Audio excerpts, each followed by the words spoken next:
Bienvenue sur le plateau de Trafic, qui est une émission élégante mais qui aime les enfants terribles. Dans un instant, si vous aimez Robbie Williams, Charles Aznavour, Carla Bruni, Mark Knopfler, bien évidemment si vous aimez ou si vous avez la nostalgie des Beatles, de George Harrison, vous avez bien fait de rester avec nous ce soir sur France 2. D'ailleurs, l'émission démarre, ne perdons pas de temps. Derrière le public, le studio et les stars.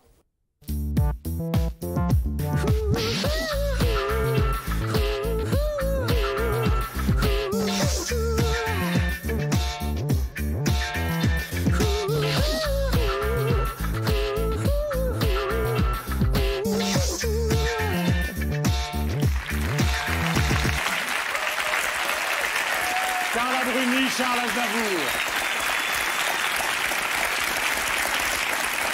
Comme je vous l'ai promis au début de l'émission, nous allons non seulement bavarder avec les invités, découvrir des sujets qui ont été réalisés sur l'histoire de la musique. Essentiellement, ce soir, ça va tourner autour des Beatles et du retour du rock'n'roll. On en parle souvent de ce retour du rock'n'roll, mais enfin, on va essayer de voir de quoi il s'agit. Et puis, nous avons le grand plaisir donc d'accueillir ensemble Carla et Charles. Bonsoir.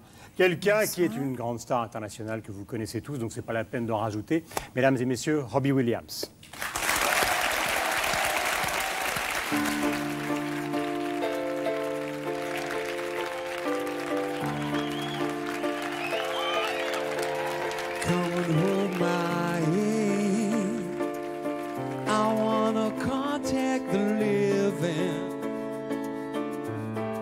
Sure I understand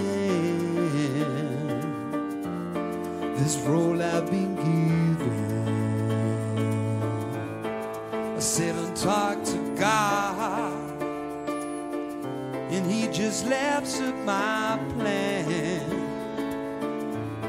My head speaks a language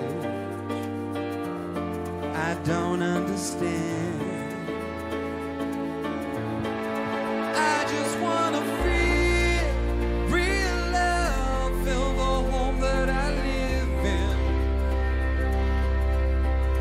I got too much life running through my veins, going to waste. I don't wanna die, but I ain't keen on living either. Before I fall in love, I'm preparing to leave her. Mercy, myself to death. That's why I keep on running before I arrive. I can see myself coming, and I just wanna feel real love, feel the home that I live in. There's a hole in my soul, you can see it in my face. It's a real big place, and I need to feel real love and a love ever after.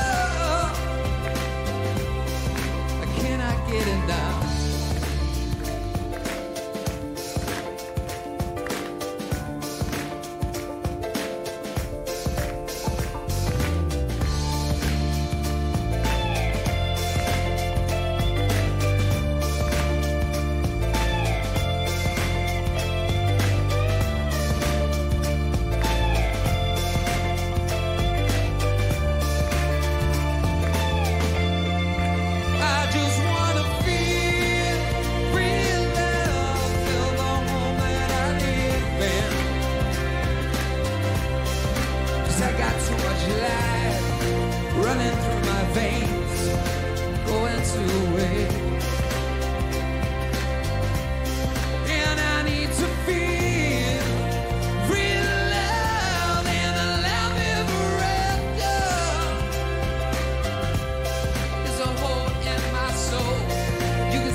Merci. Robbie, thanks to be with us. Thank you. I'd like to present to you Charles Aznavour Pleasure to meet you. et Carla Bruni. Hello. Come with me. Okay. Okay. Okay. Vous savez que vous avez quelque chose de commun avec Charles, Robbie, c'est que vous venez d'enregistrer avant cet album-là un album d'hommage à Sinatra et à Dean Martin et au Rat Pack, à tous ces musiciens que vous adorez. Et lui, il a chanté avec Sinatra, il a enregistré donc des duos avec Sinatra. Qu'est-ce que ça vous fait de voir le camarade Aznavour comme ça face à vous? Yeah, very, very much. Oui, je l'admire beaucoup. Yeah, I do. As you can see, Comme vous voyez, I'm very tongue-tied, and ému, ça m'empêche de parler. And Carla, Ouais. you know, two very special people right in front Ça of me me. fait également Don't know plaisir de where voir to look. Carla. Je l'ai découvert à travers une face qui m'intéressait particulièrement, puisque nous en sommes l'éditeur. Il a interprété la mère de Charles Trenet. Oui, absolument. Et il en a fait un succès, une fois encore, à travers le monde. D'ailleurs, dans le DVD qui vous est consacré, qui est un film de la BBC, Robbie Williams, où on vous voit, il y a énormément de séquences où on vous voit travailler comme un acharné. Alors que les gens ont une image de vous, parfois, pardonnez-moi les expressions, mais de déconneurs futiles. C'est exactement le contraire. On vous voit pendant les tournées répéter les chansons pendant des heures. No. The only time that I work hard is in front of the cameras, so Je ne people travaille think dur I quand work il y a hard. une caméra, comme ça les gens croient que je travaille dur tout Non, le mais temps. c'est pas vrai. No, you know, I mean, right. Lui, il a l'œil, hein, plus que moi, il sait. Ah Non, non, mais il- moi je vois pas la répétition. Enfin, vous Je voyez vois- le résultat. Le résultat, mais on n'est pas obligé de répéter 40 heures pour avoir le résultat. Il y a le talent qui joue aussi. Et puis il y a des gens qui pensent en faisant autre chose. Et peut-être que c'est son cas. Dans cet album qui s'appelle Escapology, donc qui est le dernier album qui vient de sortir, dont vous venez de chanter Phil, le mot est très amusant parce qu'en fait c'est un mot qui n'existe pas, que vous avez inventé. Il est question de la fuite et en même temps de la logique de la fuite ou de l'art de la fuite. Ça veut dire quoi pour vous? C'est-à-dire qu'on a essayé de vous enfermer trop souvent? C'est personnel, c'est musical, ça... No, well, actually, I live in Los Angeles, and Je vis à Los my Angeles. house is near to Houdini's house. Yeah. Et ma maison est à côté guy de celle was, d'Houdini. Yeah, that's the guy. And I used to pass his old house Et je every passais evening devant going home. son ancienne maison en And rentrant chez moi tous les I soirs. actually didn't want to do the photo shoot for the album. Et je n'avais pas because I envie wanted to de be faire les really prises lazy. photos pour And, l'album. J'avais envie d'être très I paresseux. remembered that Houdini had all these wonderful posters. Et je me suis souvenu que Houdini avait tous ces posters fantastiques, des dessins d'artistes, And I wanted to do the des same thing. portraits That was the d'Houdini only faits par reason I des called the album artistes. Et c'est ce Escapology, que was because I j'avais didn't envie de want to faire. do C'est the pour ça que artwork l'album on the s'appelle cover. Escapology, But parce que as j'avais you pas can envie de see, faire the autre record chose pour company made me l'album. do it in the end. Et comme vous le voyez, la compagnie a finalement, Compagnie Disque a finalement fait Alors, faire. il y a dans toutes les chansons de l'album, Robbie, il y a des choses qu'on retrouve à travers tous vos albums. C'est-à-dire qu'il y a des ballades qui parlent du spirituel. Phil, c'est de la nécessité d'être aimé, d'être reconnu. Et puis il y a des choses qui sont beaucoup plus, comment peut-on dire, provoques, amusantes, faites pour la scène. There is something for everybody. Il y en a pour tous les goûts dans cet album. Yeah, I'm trying to sell myself Yeah. very well here. Yeah, really, there's something for you. Il y a You, quelque chose pour vous, et you. vous, et vous. Maybe not you, Peut-être pas Ouais. vous, but definitely you. mais Yeah. vous, c'est sûr. Voilà, mon cher Robbie, nous allons partir pour le Royal Albert Hall, donc avec un extrait de ce concert magnifique qu'on vous voit arriver dans les coulisses. Donc, j'ai envie de rigoler, mais j'ai tort. Concert en hommage à Sinatra, Duke Ellington, bref, à toutes les grandes stars des années 40-50. Regardez. So tonight, for one night only, he's here to sing to you the songs he was born to sing. So, please welcome to the stage the most paranoid man in show business, straight from that extremely expensive clinic, tiny, tiny Robbie Williams!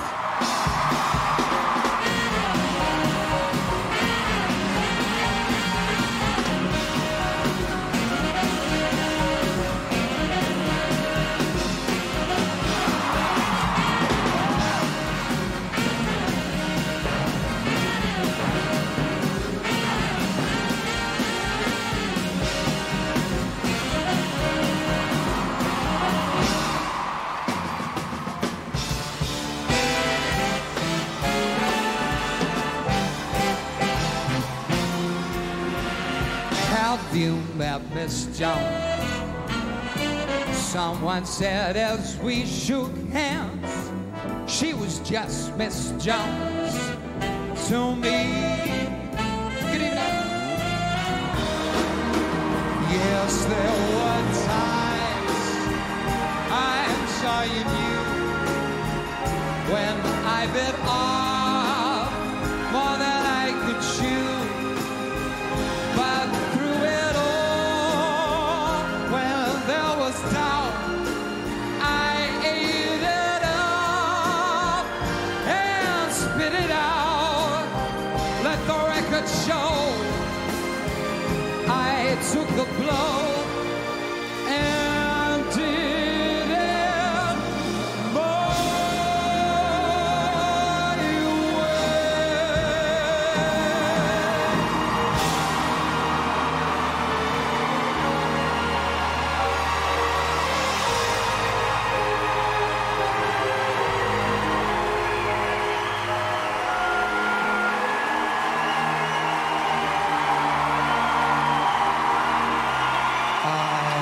Did it my way.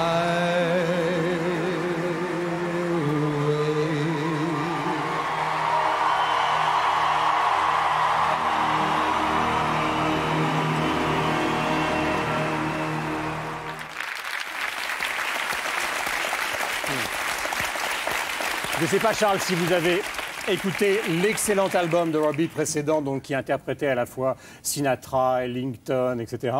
Qu'est-ce que vous retenez de cette musique-là, des années après, et de la fréquentation? D'abord, je ne retiens rien d'une musique. Ouais. Je retiens d'un disque, une personne qui chante et qui a une delivery que j'aime ou que je n'aime pas. Bon. Dans son cas, non seulement une jolie voix, non seulement il bouge bien, non seulement le disque c'est bien, mais en plus c'est précis. Avez-vous remarqué la précision de sa manière de chanter? Ça n'est pas donné à tout le monde. Souvent, les chanteurs sont un peu fouillis. Ça ne leur empêche pas d'avoir du talent. Il y a un côté fouillis. Chez lui, il y a une précision qui me plaît beaucoup. Robbie, il y a 2 ou 3 chansons, je voudrais une petite explication parce qu'elles m'ont beaucoup amusé, elles m'ont beaucoup plu dans le disque. Revolution, parce que dans la tête des fans, pour nous, on pense toujours au titre des Beatles, Revolution. Pourquoi vous avez voulu écrire un titre avec un mot qui est tellement fort et qui a été tellement utilisé souvent dans l'histoire de la musique? I think that it's kind of a personal revolution Je pense for que c'est myself. une révolution personnelle dont je parle. Don't really want to expose my innermost thoughts. Je n'ai pas vraiment envie on de national dévoiler television. But, you know, mes pensées les plus secrètes my old way sur of une life chaîne used to be nationale. very much Mais lots la of façon dont je drinking, vivais, lots of c'était drug de taking. boire beaucoup, And, d'utiliser beaucoup de I've stupéfiants. discovered Et that life's all right without it. je me suis rendu compte And qu'on I've peut vivre discovered sans. that actually Et je me I'm a suis rendu better compte person. I've également discovered que that, je me porte my writing mieux. has Je me rends improved and my compte singing que has improved. ma My capacité à chanter, à relationship with my composer family and my friends has improved. s'en porte mieux. Ma And, relation avec ma famille, avec mes I amis suppose if it has s'en to porte be about mieux. anything, then Et the revolution is si in my la mind. révolution touche quelque chose, c'est mon esprit, c'est moi-même. Est-ce que c'est facile quand même, et après je vais vous laisser aller rechanter, mais est-ce que c'est facile à 28 ans de porter sur les épaules le plus gros contrat ou l'un des plus gros contrats de l'histoire de la musique? Il n'y a pas de pression, il n'y a pas de responsabilité. La responsabilité, c'est de donner tout à 100% chaque fois. Et c'est aussi de composer le meilleur album possible. Et je pense que j'ai composé le meilleur album que Robbie Williams, à 28 ans, puisse écrire. Donc je crois que j'ai rempli ma part du contrat. Merci Robbie Williams. Escapology. On va vous retrouver tout à l'heure pour un autre titre de l'album.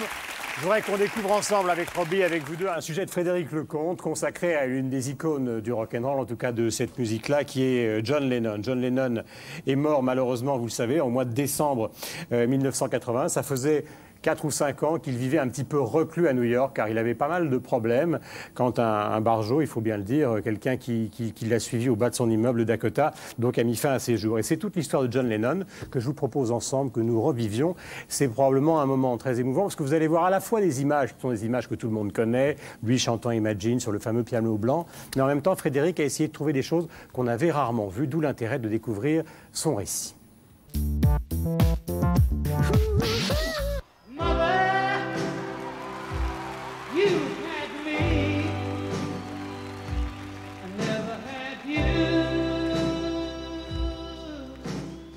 John Winston Lennon pousse son cri primal le 9 octobre 1940 à Liverpool. sa mère, Julia Stanley Lennon, l'abandonne dès le plus jeune âge. Le garçonnet est élevé par sa tante, Mimi, avec qui il partage un modeste cottage.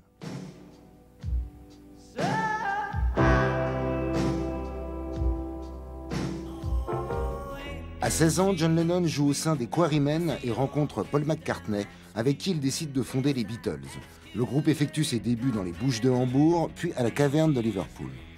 Au début de la Beatlemania, John Lennon brille par son humour décapant et ses déclarations à l'emporte-pièce. C'est lui qui, s'adressant à la reine mère, venue assister à un concert des Beatles, lui ordonne de secouer la quincaillerie.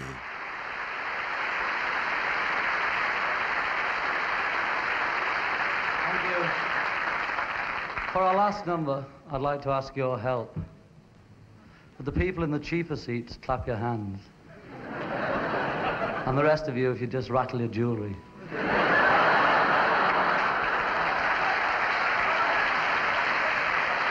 Thank you. We'd like to sing a song called Twist and Shout. 1965. Les Beatles ont vendu des millions de disques à travers le monde et rapporté des devises sonnantes et trébuchantes. La reine d'Angleterre les récompense en les décorant de l'équivalent de la Légion d'honneur, le MBE, Member of British Empire. Pour la petite histoire, sachez qu'ils ont fumé un gros pétard dans les toilettes de Buckingham Palace. En 1966, John Lennon s'étonne auprès d'une journaliste que les Beatles soient plus populaires que le Christ. Montés en épingle et détournés de leur sens initial, ces propos malheureux déclenchent une véritable campagne d'auto-da-fé à travers l'Amérique puritaine. Soudain, les idoles venues du Royaume-Uni deviennent des suppôts de Satan. I'm not saying that we're better or greater or comparing us with Jesus Christ as a person or God as a thing or whatever it is. You know, I just said what I said and it was wrong or was taken wrong and now it's all this.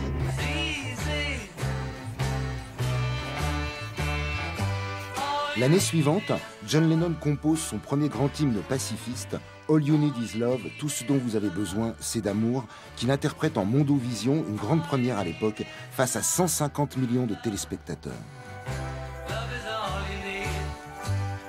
C'est l'été de l'amour et du flower power.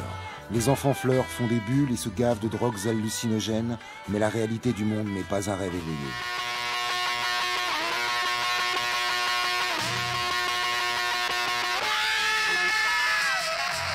En 1968, John Lennon vilipende les révolutionnaires utopistes avec Revolution, chanson choc dont la phrase clé est « You can count me out », ne comptez pas sur moi.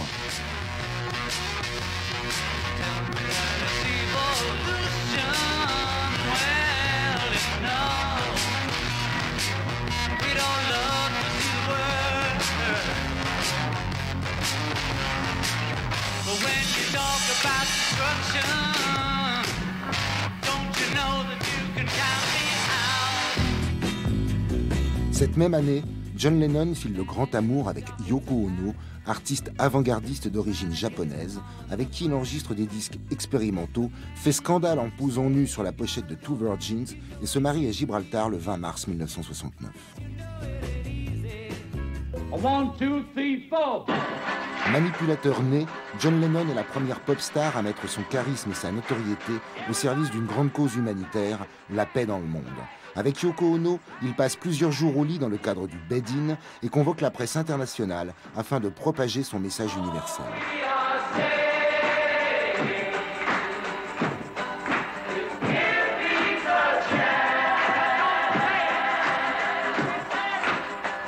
Ulcéré par l'engagement de l'armée anglaise dans le conflit vietnamien, Lennon finance une vaste campagne d'affichage à travers le monde, disant « La guerre est finie, si vous le voulez ».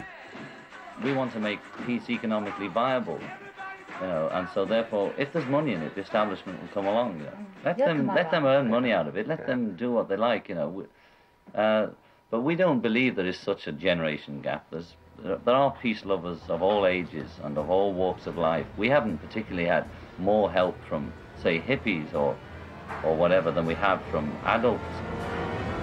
Adulte. John Lennon le devient et ses faits d'armes ne sont pas toujours du goût de ses copains les Beatles, Paul McCartney en tête. John Lennon décide de quitter le groupe, les Beatles se séparent le 10 avril 1970, c'est la fin des 60s.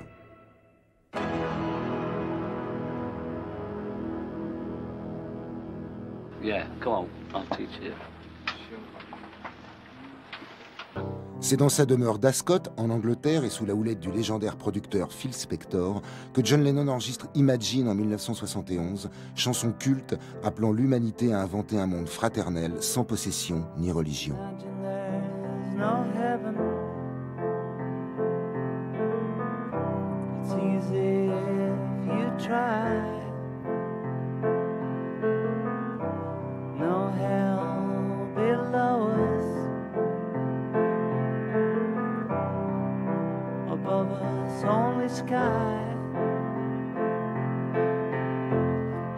Les séances d'enregistrement de l'album Imagine donnent l'occasion à deux ex-Beatles de se retrouver. Ensemble, George Harrison et son vieux complice John Lennon gravent notamment la merveilleuse ballade Oh My Love.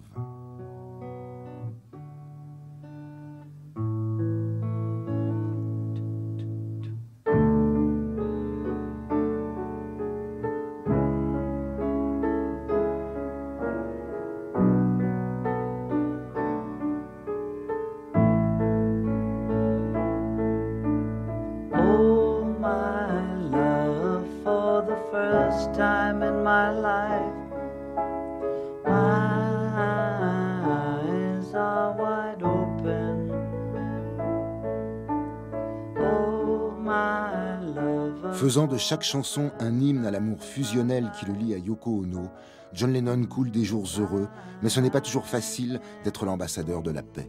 I'm thinking about me, or at best Yoko, if it's a love song. But that's it. I'm basically singing about me. I'm saying, you know, I had a good shit today, and this is what I thought this morning, and you know, and oh, I love you, Yoko, whatever. I'm singing about me and my life, you know, and if it's relevant for other people's lives, that's all right.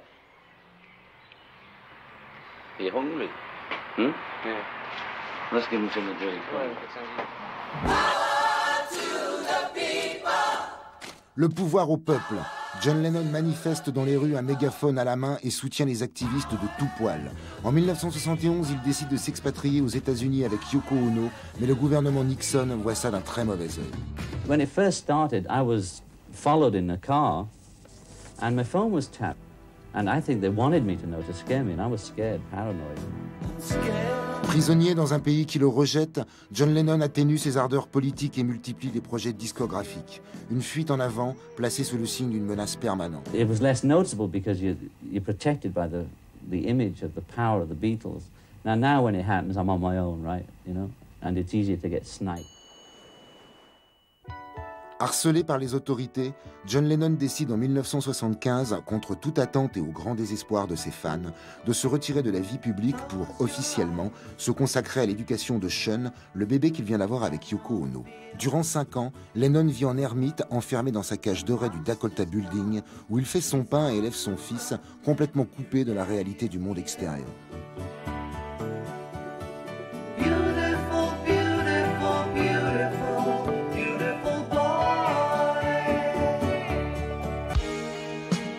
Il faut attendre 1980, une nouvelle décennie et un règlement administratif de sa situation, pour revoir John Lennon à l'occasion d'un nouvel album, Double Fantasy, mettant en scène ses amours avec Yoko Ono.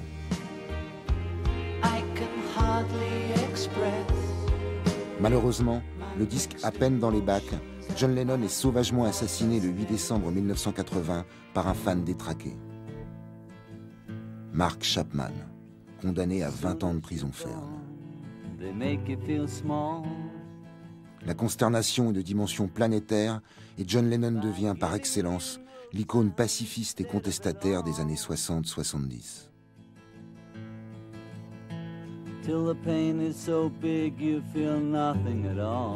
John Lennon, un working class hero, un héros de la classe ouvrière qui a su faire partager un message d'amour et de paix à tout jamais gravé dans la mémoire collective.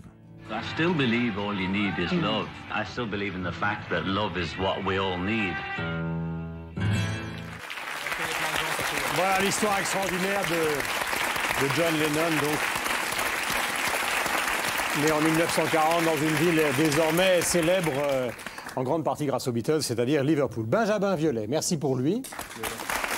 Rose Kennedy.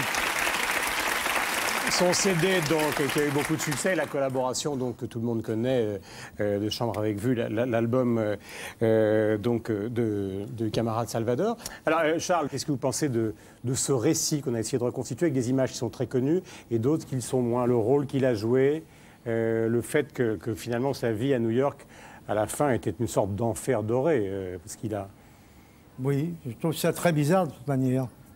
Il aurait pu apporter encore plus à la musique et à ce qu'ils avaient fait avant. Il a un petit peu tout brisé, il s'est retiré, on ne sait pas trop pourquoi. Question qu'on peut poser à Jérôme d'ailleurs, en fait. Donc Jérôme Soligny, qui travaille donc à Rock and Folk, qui a écrit de très nombreux ouvrages. Qu'est-ce qui s'est passé, le split entre Lennon, McCartney, quelle était l'origine et pourquoi ils ont tout arrêté finalement en 71? Une chose est sûre maintenant, c'était que c'était deux personnalités telles, en plus qui jouaient un peu plus ou moins à la rivalité. On savait malheureusement que ça ne durait qu'un temps. Ce qui est finalement phénoménal, c'est qu'en 6 ou 7 années, puisque ça n'a duré que ça en termes de publication de disques, ils ont fait tant, ils étaient tant marqués. C'est-à-dire qu'en si peu de temps, ils ont carrément non seulement révolutionné l'histoire de la musique, mais en plus balancer une empreinte que, aujourd'hui en clair, il y a 9 groupes sur 10 qui se réclament des Beatles, c'est Oasis en premier pour n'en citer qu'un. Donc, qui a arrêté, qui n'a pas arrêté? Je crois que les deux personnalités étaient très fortes, on peut le voir dans les films comme Imagine, bien sûr, dans le film qui s'appelle Wingspan, consacré à McCartney, où la fin des Beatles est racontée.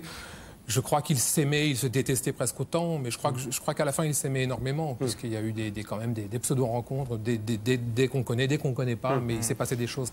Benjamin, est-ce qu'il vous arrive de jouer, par exemple, des chansons de Charles? Non, de les écouter plutôt. Moi, je sais peu jouer les chansons des autres, en fait, mais de les écouter beaucoup. Et j'ai un cousin qui l'imite à la perfection. Mais vous écoutez quoi? Qu'est-ce qui vous plaît? Quelqu'un dans la famille. Quand même quelqu'un dans la famille. Et puis j'ai grandi vraiment au son de sa musique. Mes parents sont des fanatiques. Donc il y a ça, les Beatles aussi? Moi, c'est les Beatles plutôt. Mes parents écoutaient un peu les deux, mais moi, j'avais choisi un peu les disques les moins rayés, si j'ose dire. Et quoi des Beatles, par exemple? Ils avaient surtout les simples avec les tubes du début, quoi. Can't Buy Me Love, She Loves You, Help. Et puis à la fin, ils avaient acheté Something, ce qui m'avait permis de découvrir Come Together, etc. Et puis moi, vite, je me suis fait ma Beatles discothèque et je suis devenu un taré. Pour tous ceux qui travaillent à la maison, car je suppose qu'il y a beaucoup de gens qui font de la musique, vous avez des albums qui sont des incontournables, c'est-à-dire les Beatles. L'intégralité donc des chansons des Beatles sur lesquelles... c'est les mauvais accords, il faut se méfier quand même. Comment ça, c'est mauvais? C'est jamais les bons accords. Alors, on va essayer, on peut essayer? Non, non mais je vous le garantis. C'est-à-dire? Jérôme aussi, c'est pas les bons accords. C'est très simplifié. Mais bon, ça permet d'essayer, d'avoir une vague idée. C'est toujours mieux que Star Academy.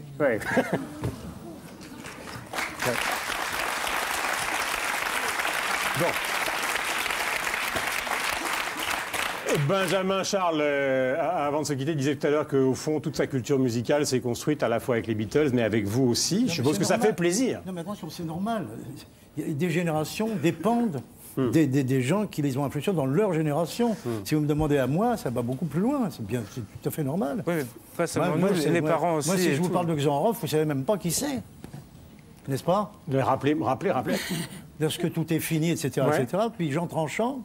Oui, ça je sais. Vous vous souvenez quand même de ça. Puis Trenet, très important pour nous tous. Très important, incontournable Trenet. Et puis d'autres comme ça, chacun sa génération. Et c'est ça qui est bien. Moi, ce que j'aime pas, c'est ceux qui essaient de sauter dans un wagon en marche. Ils viennent et ils font la musique en pensant, moi je le sais aussi bien que lui, parce que j'ai tout appris dans ma vie. Non, on reste dans sa génération, on fait ce qu'on a à faire. Et au lieu de prouver aux autres que l'on peut tout faire, on prouve à la jeunesse que ce qu'on faisait était bien et on garde ce qu'on faisait. Et je pense que c'est ça qui est important. Tous ceux qui ont essayé de sauter dans un wagon en marche ont disparu.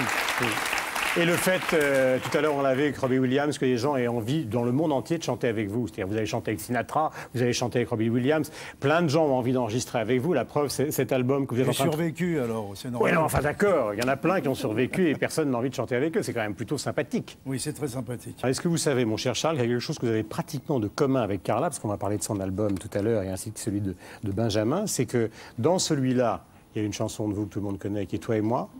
Et dans celui de Carla, il y a le toi du moi, c'est-à-dire là, pratiquement la même chose, peut-être le décalage des générations. C'est le même sujet, c'est pratiquement les mêmes mots. Si l'angle diffère, c'est important. Parce que vous pouvez écrire 10 fois la même chanson, comme Rashomon, vous voyez, d'un angle différent. Et le principal, c'est d'avoir des bons textes et que ça soit bien souligné par une excellente musique. Les textes, Carla, donc, de l'album, ils existent, ils sont travaillés depuis maintenant quand même beaucoup de temps. Donc l'album est sorti avec un accueil critique fantastique.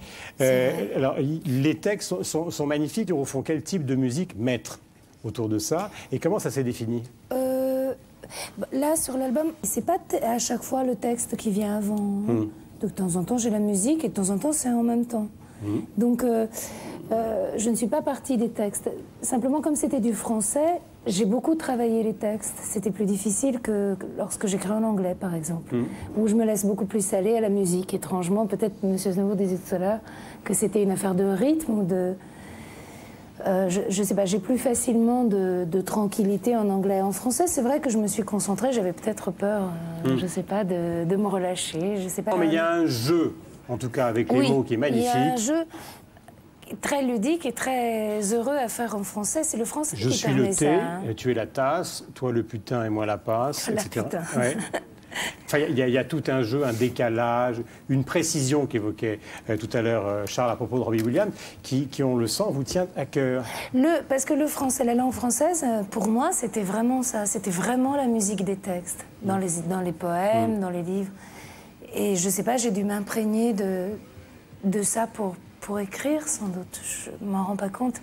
Mais c'est la langue française, c'est très ludique pour moi. Très exigeante, laborieuse et en même temps très ludique. Plus ludique que l'italien, par exemple, ou que l'anglais. Mais... Alors, il y a une très belle chanson consacrée à quelqu'un que vous connaissez bien, qui est Raphaël. Il a l'air d'un ange, mais c'est un diable de l'amour.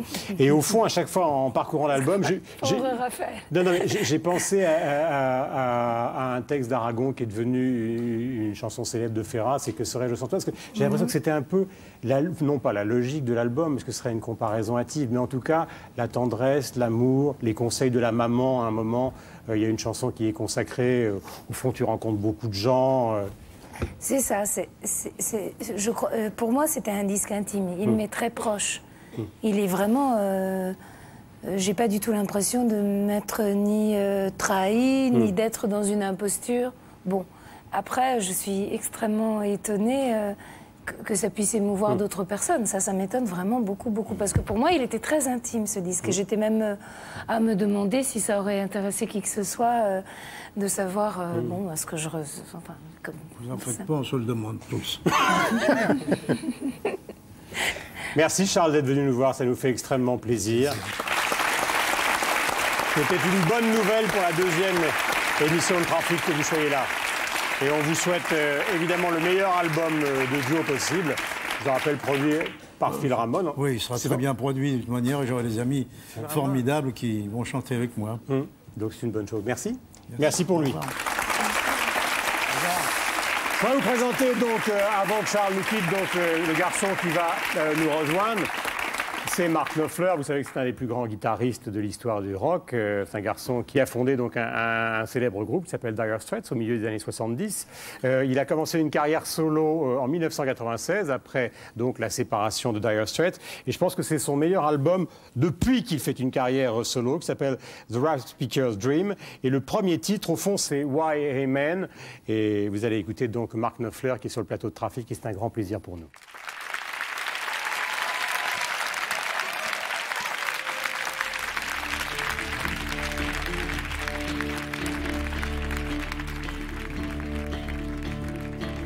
Had no way to stay afloat, had to leave on the ferry boat. Economic refugee on the run to Germany. At the back of Maggie's hand, times tough in Jody land. Got with tools and work and gear and humped it all from Newcastle to Yale. Why I'm, why I'm, why I'm, why I'm.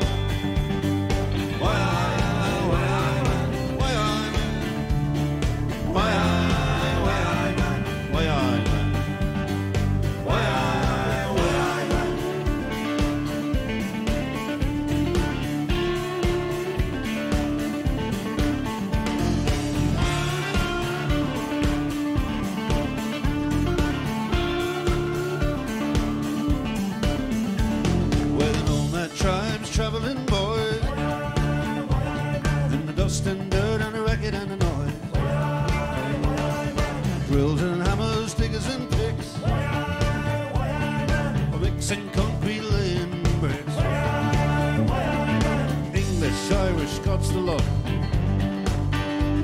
United Nations, what we got. Wiggies, chippies, every trade, German built and British made.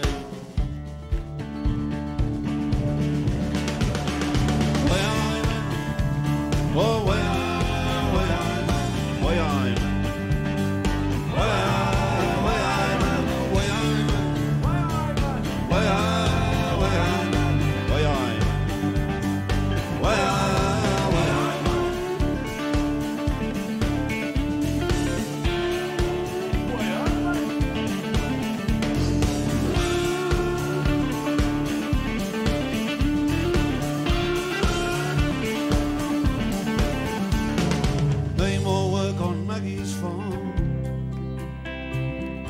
head away down the Autobahn.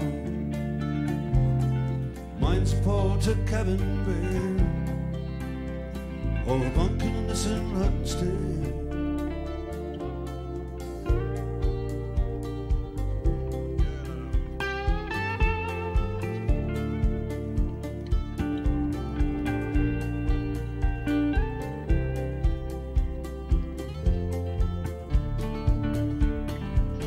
Deutschmarks here to earn, or German talks are wonderschön.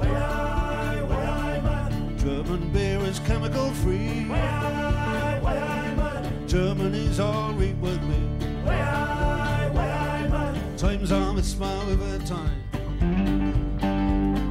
Show my pretty Fraulein.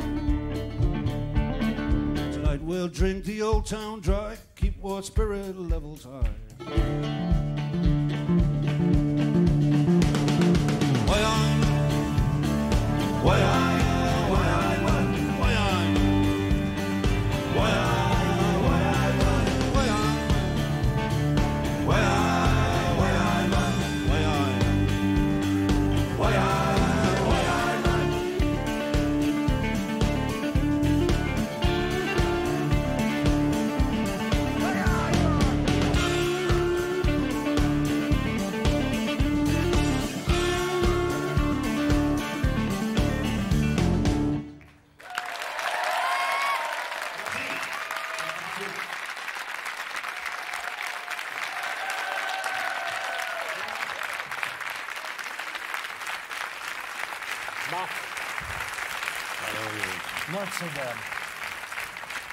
Alors, j'ai 2-3 questions à vous poser, puisque je suis ravi. D'abord, je suis ravi d'être avec vous ici. Le fait de jouer de la guitare électrique et de jouer sans médiateur depuis le début, c'est venu comment? You mean play with a pick? Yeah. The pick? Yes. Well, Avec un médiateur, pourquoi pas? I've usually got a pick in my pocket. En général, j'en ai un dans ma poche. I actually began. Yep. I began playing a pick, and I still. J'ai commencé à utiliser I still use it. un pick et je l'utilise encore de temps en For temps. a lot of different things in the studio or for playing. Quand je travaille dans le studio. Je me pousse, Marc, je me pousse. Just playing. Voilà, je m'en sers pour jouer. I mean, the thing is, it's louder. Yeah. Ça rend la musique plus fort, c'est un signal plus fort. It's faster. Ça va plus vite. So I don't know why I should really use it. Donc je devrais en servir plus souvent. But Mais je ne suis pas un spécialiste, mais il y a tout un côté, pardonnez-moi, mais velouté, je ne sais pas si c'est le bon mot en anglais, dans la manière de réaliser à la fois les solos, les harmonies, qui vient quand même du doigt de ça, non? Yeah, I think so. It's just a Oui, je le crois. a mess. C'est en fait un grand It's bazar. I couldn't afford an amplifier when I was a kid. Bon, quand j'étais jeune, je n'avais pas les moyens de m'acheter un amplificateur. I didn't have the nerve to ask my dad for an Et je n'ai pas le courage de because demander à he'd mon already père spent 50 de m'en pounds on acheter a un parce guitar. qu'il avait déjà dépensé 50 livres So, sterling pour m'acheter une guitare. So after I blew up the radio, there was no Donc, amplifier. après avoir fait péter la radio, j'avais plus d'amplificateur. And so I used to borrow friends' acoustic guitars, Et like donc j'empruntais les guitares acoustiques de just mes amis. cheap acoustics. And then I ended up playing Et in j'ai fini par folk joints and places like that, and I learned jouer how à folk joints et dans to do a d'autres endroits basic comme finger ça. pick, you know, Et j'ai appris à jouer Where- avec le bout de mes doigts. where the thumb and the plays the bottom strings and the fingers play the En top, and it's utilisant very, le doigt du bas pour la corde du bas et You know, celle du haut pour la corde and du you haut. learn to keep time with your thumb. Et on apprend à And garder le rythme avec son pouce en Then you faisant learn ça. to keep time 4 beats to the bar, comme ça. Et on apprend à battre le rythme comme ça. And when it's going 1, 2, 3, 4, and then the fingers go in the Et on little fait 1, spaces 2, in 3, between. 4, et puis ensuite on intercale les doigts, les autres doigts dans les espaces entre. Et on arrive à ça. And it's very difficult to learn. Et c'est très difficile à apprendre. C'est très, très difficile. But, you know, it's like learning to. It's a bit like learning to ride a bicycle and C'est comme apprendre à faire de la bicyclette en jonglant en même temps. But once it goes in, Mais une fois qu'on a compris le truc, then slowly it eh bien, develops. petit à petit, ça And then you start s'étoffe. picking up little tunes. Et puis on apprend comme ça à You know, attraper des at the same mélodies, time. à jouer plusieurs And you mélodies en même you temps. start to break the rules. Et puis on commence à ne plus respecter les règles. You know. But Ça, c'est un peu vite pour moi, parce que je suis un élève, mais je suis un très mauvais élève. Well, I'm a very bad student too. This Moi aussi, je suis très mauvais élève. I'm not orthodox about anything. Non, je ne pratique pas l'orthodoxie musicale. So I broke all the rules. You know, the Je thumb ne should be on the respecte pas les bottom, règles, il faudrait que and le the finger pouce should be soit on en the bas et top. le doigt en haut. But I started changing. My thumb started going on the top Mais string. moi, j'ai commencé à My finger mettre started mon coming pouce down. sur la So corde it du go haut, together, mon like, index sur la corde du bas, et il you know, faut que playing tout se together, passe two strings ensemble. together alone. Je jouais 2 cordes en même temps. You know.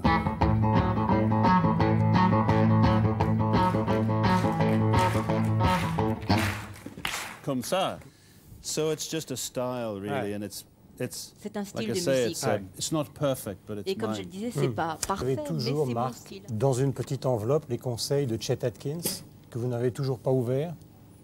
Ou est-ce que c'est une légende, cette histoire? Yes. Chet No, Atkins, qui est un des plus grands guitaristes, donc... et Yeah, vous avez well, toujours les conseils, ce qu'il faut faire, les exercices et tout.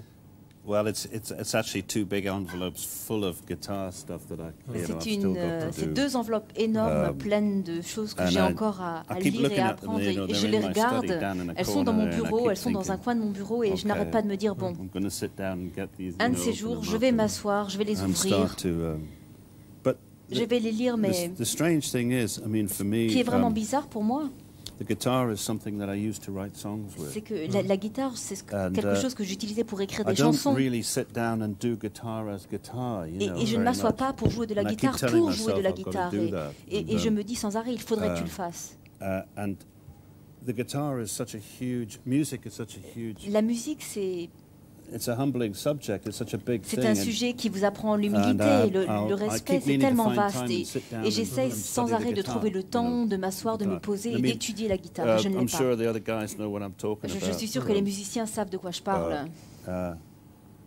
You know, I think if you're any good as a musician, Si you vous nearly êtes un always bon feel as though you're in musicien, no place. eh you know. bien, on se sent toujours pas à la hauteur sur Merci les en morceaux tout de cas d'être musique. venu voir, ça me fait très plaisir. Et merci au band. Thank you very much. Marc Knopfler.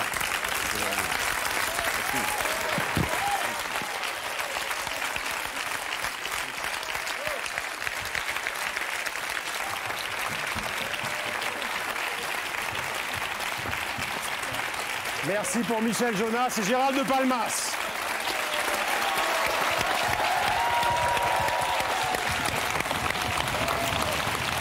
Alors, nous faisons un petit peu d'ordre. Donc, Mark Knopfler, que vous venez de voir, The Rack Picker's Dream, voilà l'album. L'album de Michel, c'est Où vont les rêves, qui a été enregistré avec des musiciens extraordinaires, Steve Gadd, Étienne Mbappé et Lionel Fortin. Je crois que vous l'avez enregistré, j'allais dire, assez rapidement, cet album. Oui, on avait 7 jours. 7 jours. 7 jours. Ça, il y a De Palmas. Ça paraît absolument invraisemblable. Oui, mais c'était le but, c'était le projet. Le cahier des charges était très précis. C'est-à-dire qu'on n'avait pas le droit à ce qu'on appelle des rereux. Vous voyez, c'était vraiment... Moi, je voulais recréer vraiment une scène et que le studio devienne vraiment une scène de théâtre. Mark Knopfler, que l'on vient de voir, et il est comme vous, originaire de Hongrie. Ah oui? Oui. Vous êtes arrivé à Drancy, puis après Porte de Vanves, et lui est arrivé à Newcastle. Je ne savais pas qu'il était d'origine hongroise. Et si. Incroyable. Ouais, et d'ailleurs, l'album parle, enfin une grande partie de l'album parle de cette tradition. Ce qui nous ramène à la guitare, Gérald. Alors, évidemment, l'essentiel du live aujourd'hui est le fait que vous soyez très connu à partir de morceaux et de riffs de guitare. Mais vous me disiez tout à l'heure qu'en fait, votre instrument d'origine, c'était pas la six cordes, c'était la basse. Oui, j'ai commencé par la basse. Parce que j'avais essayé j'étais plus jeune de jouer un peu de guitare et je trouvais ça très difficile. Et c'est vrai que la basse, il n'y a que 4 cordes, donc ça limite les dégâts quand même. Et donc ça a été le premier instrument dont j'ai joué et le seul instrument que j'ai vraiment travaillé. La guitare, en fait, je m'en suis servi pour composer des chansons. Parce qu'avec une basse, c'est pas très... Alors on va la prendre, cette guitare, donc, mon cher Gérald. En rappelant donc que c'est le live donc, 2002 donc, de Gérald de Palmas, que vous avez probablement vu, en tout cas je le souhaite, en concert, avec donc tous les tubes, J'en rêve encore, etc. Comment ça se construit? La semaine dernière, enfin la dernière émission de Trafic, je disais la semaine dernière, c'était il y a un mois, on a beaucoup parlé de la technique de Keith Richards. On vient de parler avec Mark Knopfler, donc de la manière dont il joue, c'est-à-dire le plus souvent possible sans médiateur. Vous avez construit vos riffs comment, en fait? Petit exemple. Alors, oui. Petit exemple. En fait, les morceaux attaquent pas... Enfin, la composition d'un morceau commence pas toujours par un riff, mais ça peut arriver. Et J'en rêve encore, par exemple, c'était sur un riff d'un intro qui fait...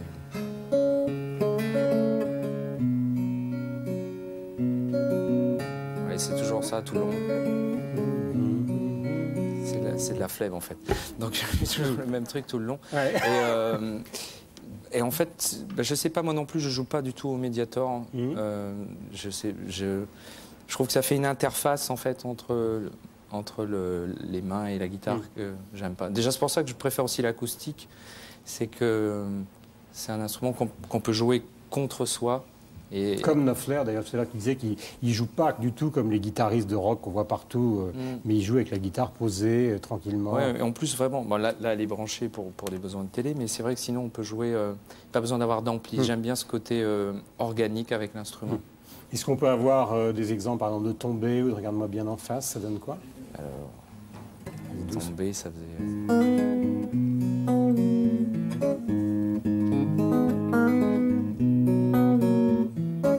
En fait, moi, ce qui m'intéresse dans les harpes... Ils veulent que vous continuez, je crains. Vous pouvez demander-lui. Merci.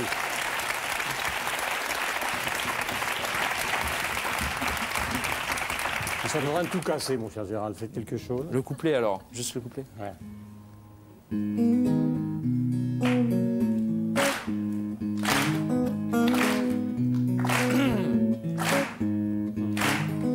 À la porte, côté seuil, et toutes ces feuilles qui sont mortes, toutes ces belles, je ramasse. Ça me rappelle à ma place.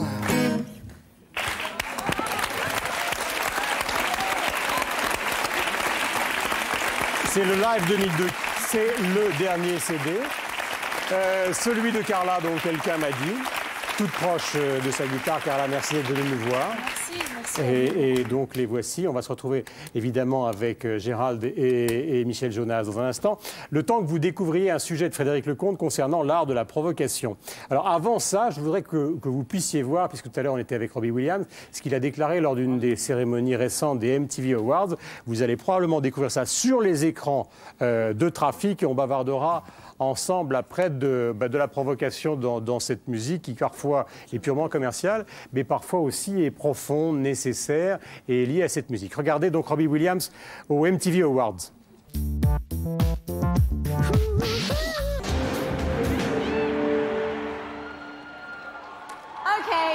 I have the ball. Ready? Yeah. The winner is Robbie Williams.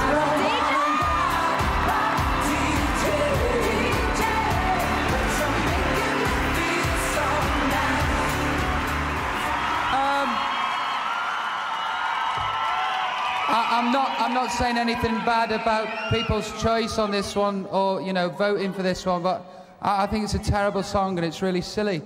And this is Guy, and we wrote the terrible, silly song. Plus, I come from a place in England called Tunstall, and it's in Stoke-on-Trent, and it's very working class. And when I was growing up, I dreamed about being a pop star. I'd like to thank MTV for my 3 houses, my 5 cars, and my supermodel girlfriend. Live the dream.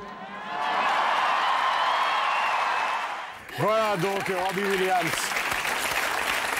que vous retrouvez immédiatement sur la scène de Trafic et qui interprète donc l'un des tubes de ses précédents albums, Supreme. Robbie Williams.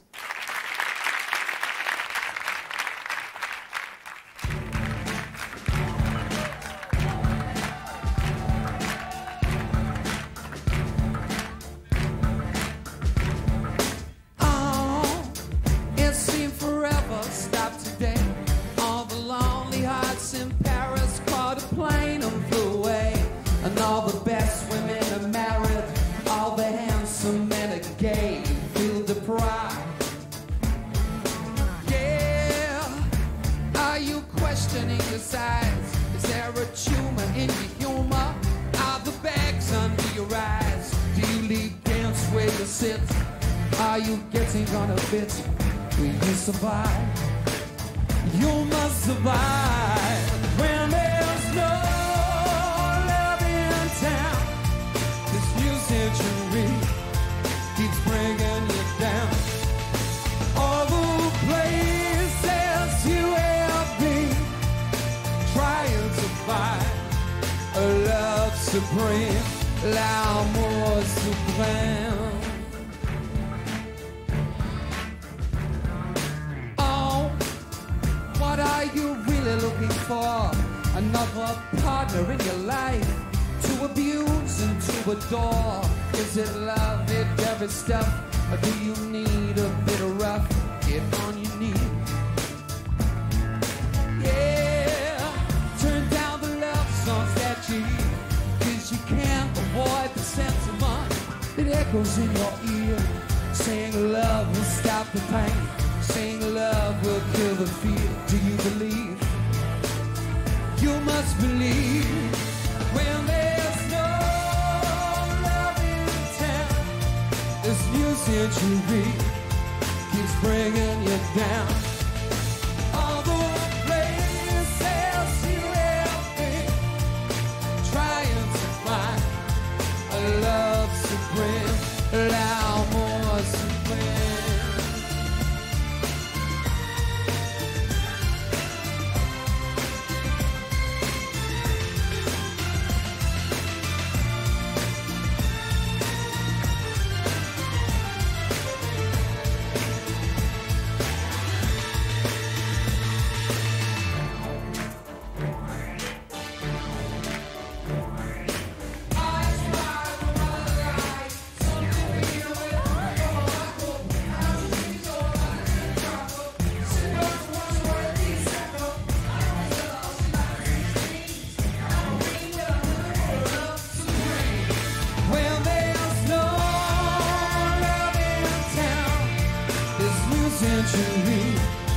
Keeps bringing you down. All the places you have been trying to find l'amour supreme, l'amour supreme. Nobody lets you down. Everybody lives for me with the floor show, kicking with your torso. The boys getting high and the girls even more so. Everybody lives for love. Come and live a love supreme. Don't let them get you down. Everybody lives for love. Come and live a love supreme. Don't let them get you down. Everybody lives for love.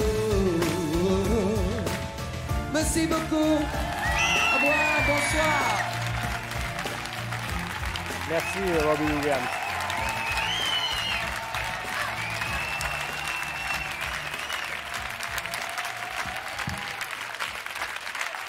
Frédéric Lecomte, donc l'un des journalistes de la rédaction de Trafic, a réfléchi un petit peu sur l'art de la provocation, qui souvent donc est lié à l'histoire de la musique. Il a fait quelques choix, c'est pas un historique total, mais ça va vous rappeler forcément de très bons souvenirs. Regardez.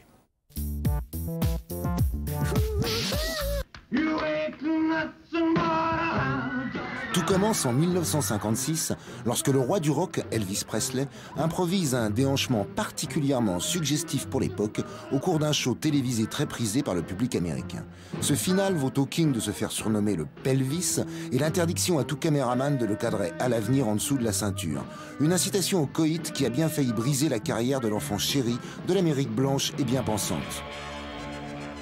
10 ans plus tard, les Rolling Stones se travestissent en femmes pour les besoins de la pochette de leur nouveau 45 tours, le très acidulé Have You Seen Your Mother Baby Standing in the Shadow, une attitude jugée scandaleuse et subversive par les autorités anglaises. En 1967, la bataille fait rage sur la scène du premier festival pop de l'ère psychédélique. À Monterey, les Who détruisent intégralement leur matériel à la fin d'un show survolté et pratiquent la politique de la terre brûlée.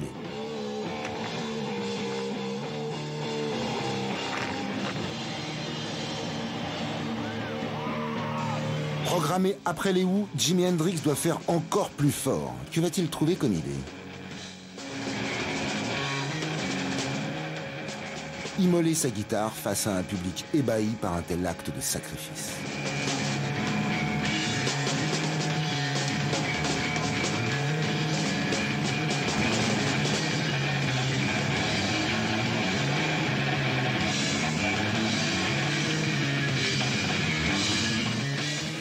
En 1968, la provocation se politise. En pleine guerre du Vietnam, les Doors enregistrent la chanson The Unknown Soldier, le soldat inconnu. La mise en scène de Jim Morrison révolte l'armée américaine.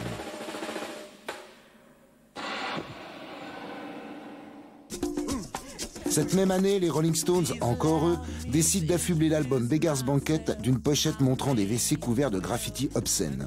Mais la maison de disques refuse le projet et voilà ce qui sort à la place.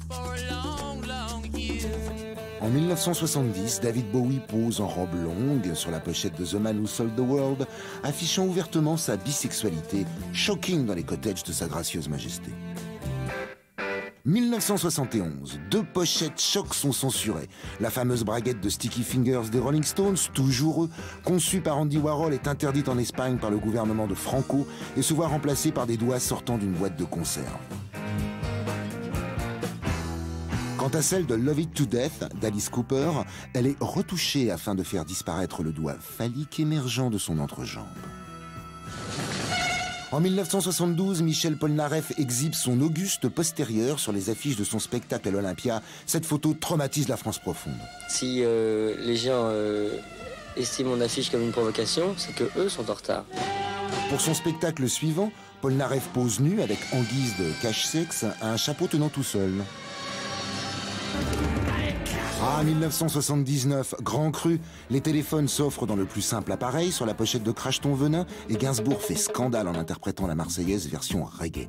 Il doit d'ailleurs annuler son concert à Strasbourg suite à la présence de parachutistes prêts à en découdre. Je suis un insoumis et qui est redonné à la Marseillaise son sens initial. Et je vous demanderai de la chanter avec moi. Allons, enfants de la patrie, le jour de gloire est arrivé. Toujours en 1979, l'affreux Sid Vicious des Sex Pistols massacre allègrement My Way sur la scène de l'Olympia et fait un carton avec le public.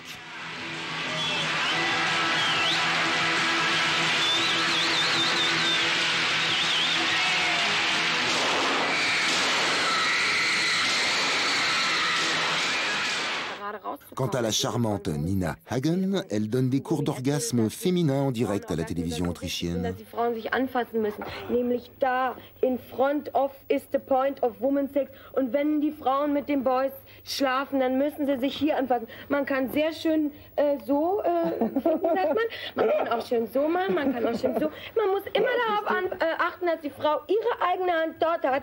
Man kann es gut so machen. So, man kann es gut anfassen. Da muss jeder darauf achten. Sonst ist es scheiße, sonst ist es eine Lüge. Und dann ist es die Hölle. Und dann, wenn das Leben schon die Hölle ist, dann wird die Hölle erst recht die Hölle sein. Glaub mir. Maître à danser de cette nouvelle génération turbulente, Iggy Pop excelle dans l'art de sortir son sexe en public. Il persiste et signe. Décidément, la provocation se féminise. En 1992, Sinéad O'Connor est très fâchée contre le Saint-Père à cause de ses déclarations sur l'avortement et la contraception.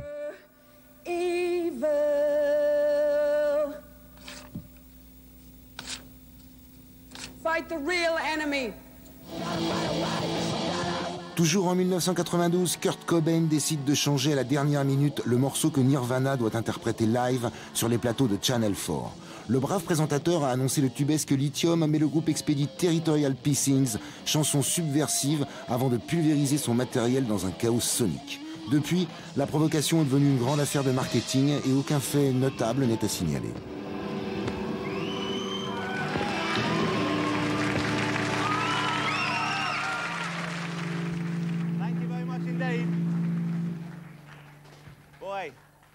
wake the neighbours up.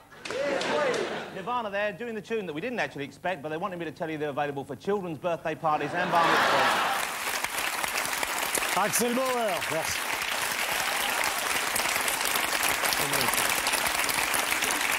Parmi tout ce qu'on vient de voir, Axel, Michel et Gérard, il y a des choses, des images dont vous vous souvenez, qui vous ont marqué. Il n'y a pas que des mauvais, là. Hein. On a vu des bons, là. Oui, absolument. David Bowie, Jimi Hendrix, etc. C'est extraordinaire, quoi. Pour ça, dire que Frédéric a choisi dans ses provocations des choses qui ne fonctionnent pas uniquement sur le registre qui maintenant est de plus en plus fréquent, qui est celui de la provocation commerciale. Oui. Maintenant, et ça devient insupportable. Voilà, c'est-à-dire que tout le monde se dessape, tout le monde se met à hurler sans nécessité réelle. Quoi. La provocation pour la provocation, c'est rien, mais voilà, faut être sincère. C'est d'être précurseur, c'est-à-dire que quand personne l'a fait et d'oser le faire, c'est là que c'est fort. Maintenant, c'est vrai que c'est ridicule, quoi. Mais le rock'n'roll des années 60, quand c'est arrivé, c'était une sorte, pour ceux qui le vivaient, j'en parle parce que moi j'ai vécu ça. Avec King 7 cette formidable époque charnière qu'ont été les années 60, entre cette époque des... Vous avez reçu Charles Aznavour, entre ces grands, quoi, ce patrimoine de la chanson française qui fait notre richesse, et puis d'un seul coup arrive le rock'n'roll, le blues, une musique qu'on n'avait jamais entendue, etc. C'était comme une espèce de provocation aussi pour nous. Parce qu'on admirait et on respectait Piaf et Brassens et Brel, etc. Mais c'était quand même un petit peu le passé. Le présent, c'était le rock'n'roll. Mais il y avait quand même, chapeau bas quand même, on ne reniait pas, on ne pouvait pas renier nos racines. Voilà, on avait un immense respect pour ces gens-là, on l'a gardé. Mais le rock'n'roll, c'est vrai que c'était comme une espèce de provocation. Eux ont poussé ça comme, voilà, c'est notre révolte, on ne veut pas de votre monde. On peut faire ça aussi avec la musique. On peut dire, ce monde-là, il nous plaît pas. C'est pas celui-là qu'on veut. Hendrix, on va parler de l'album dans un instant, Michel. Hendrix, Axel, ça a joué un rôle pour vous, je sais, parce qu'on vient de le voir au Festival de Montreux, un rôle très important. Hendrix, pour moi, c'est... Quand j'avais 13 ans, j'ai vu ce film qui était projeté dans le 5e. Je crois que c'était le I Love White.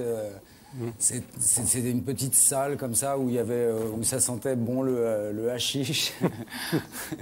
Et puis voilà, c'était fantastique en fait. Donc j'ai complètement halluciné.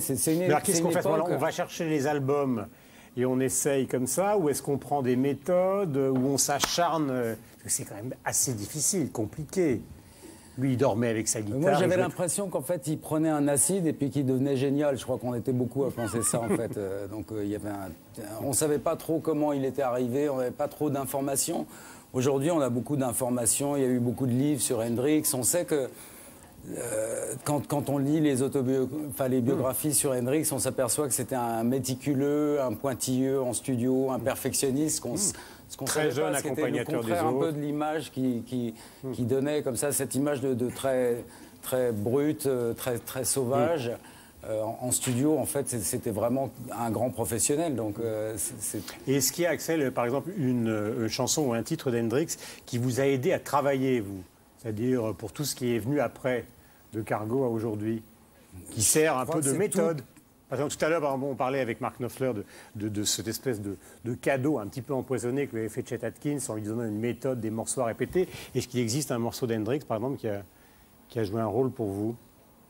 Je crois que tous les morceaux d'Hendrix ont joué un rôle pour moi. Axis Bold as Love. Oui, dans toute leur forme, il y a une... C'est en fait la liberté pour... Moi, au départ, j'étais guitariste, que guitariste, pas chanteur, vraiment. Donc, dans le fait de vouloir chanter, de jouer de la guitare en même temps, c'est Hendrix qui est le plus intéressant, en fait, parce que c'est... je sais pas comment dire. Allons-y. Merci.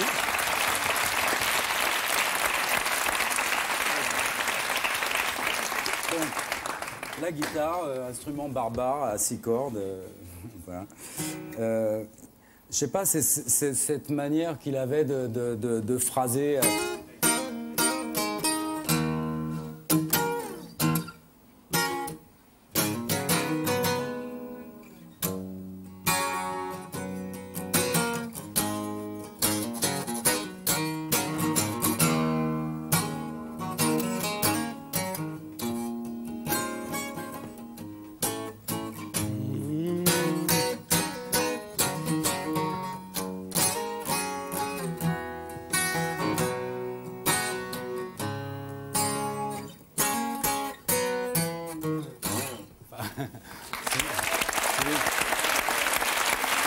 Et parce que c'était une C'était une formation particulière parce qu'ils étaient trois comme Cream à l'époque, c'est-à-dire de la même manière qu'il y avait Clapton, Ginger Baker et Jack Bruce. Lui, il était, si ma mémoire est bonne, si je me trompe, il y avait Mitch Mitchell et Noel Redding qui jouaient avec lui. Donc c'est quand même déjà une formation de l'époque typique, mais très particulière, de jouer à trois. Oui, c'est quelque chose que j'ai expérimenté pour moi-même dans les années 90. Quand je suis monté sur scène à 3, je me suis vite rendu compte que finalement, quand on jouait les accords normalement comme ça, bon, c'était pas très riche et qu'il fallait les enrichir. Et Hendrix avait cette façon de à la fois chanter, mais d'enrichir en même temps. Entre c'est vraiment ce qu'il y a de plus dur, hein, finalement. Parce que de monter avec 15 guitarristes et des murs de guitare, on est protégé, quoi. Mais quand vous montez à 3 sur scène et tous les accords et tout le sens harmonique vient de la guitare et que vous êtes obligé de chanter en même temps, c'est un vrai challenge, quoi. Moi, je sais que je m'amuserais pas trop à faire ça, quoi. J'ai toujours un guitariste électrique qui m'épaule. Et on essaie de trouver un truc à deux, mais c'est vrai que c'est un vrai challenge parce que c'est la quintessence du truc, quoi, d'être juste basse, guitare. La double puissance, la puissance vocale, la puissance du guitariste, l'extraordinaire sens mélodique, et en même temps le fait qu'il s'est jamais totalement éloigné, j'allais dire, de ce qui faisait ses origines, c'est-à-dire le blues, que ce soit Hey Joe, que ce soit tout l'ensemble d'Electric Ladyland, c'est ça. Ouais, mais enfin, excuse-moi. Non, mais juste la distinction entre le blues et le hard blues, parce que pas dans le sens hard rock, mais le hard blues, c'est-à-dire le côté le blues qui raconte le vécu noir, le vécu sombre, un peu. C'est ce que j'ai lu sur Hendrix, parce qu'il y a le blues un peu facile comme ça, mais Hendrix, c'est une sorte de blues comme ça qui vient de... Oui, Muddy Waters, tout ce qui vient de Chicago, etc. Waters, Qu'est-ce que vous aimez d'Hendrix? Une petite chanson avant qu'on... D'Hendrix, je sais pas, ce que tout le monde connaît, c'est... Allons-y.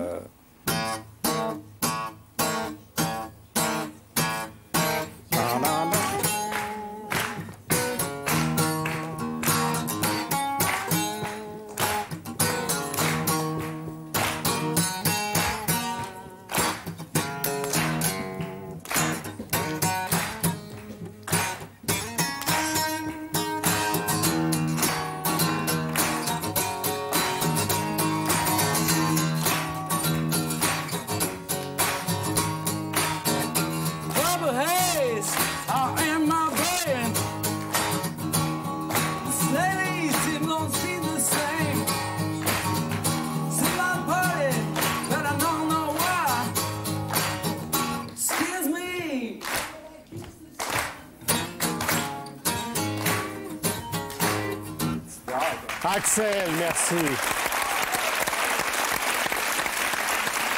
Vous ne bougez pas, on va pas. Vous voulez dire quelque chose? Non, je voulais simplement introduire le sujet suivant, parce que dans le genre révolution qui n'a pas été très bien compris à l'époque, mais qui en même temps a généré des tubes extraordinaires, il y a l'histoire de Queen, c'est-à-dire c'est un groupe de hard rock, alors là, j'allais dire totalement classique, qui démarre dans l'incognito des années 70. C'était vraiment du hard rock parce que non, mais au départ, il y avait, au départ, il y avait des très belles mélodies, et après, il y avait des harmonies. Ouais, mélodie, goût pour l'opéra. C'est pour ça que des arrangements absolument extraordinaire. Je voudrais que vous découvriez donc ce sujet qui a été réalisé par Laurent Delpech. Je mets mes lunettes parce qu'il faut quand même que je ne me trompe pas. Je voudrais quand même vous rappeler que Queen, c'est 70-91. Malheureusement, le groupe s'est arrêté donc le 24 novembre 91 au moment de la mort de Freddie Mercury. D'ailleurs, à un moment, on a évoqué l'idée peut-être que Robbie Williams, en tout cas, chante à la place de Freddie Mercury. Et je crois que l'année dernière, ou il y a 2 ans, il a repris pour un film We Are the Champions. En tout cas, c'est une musique qu'il aime.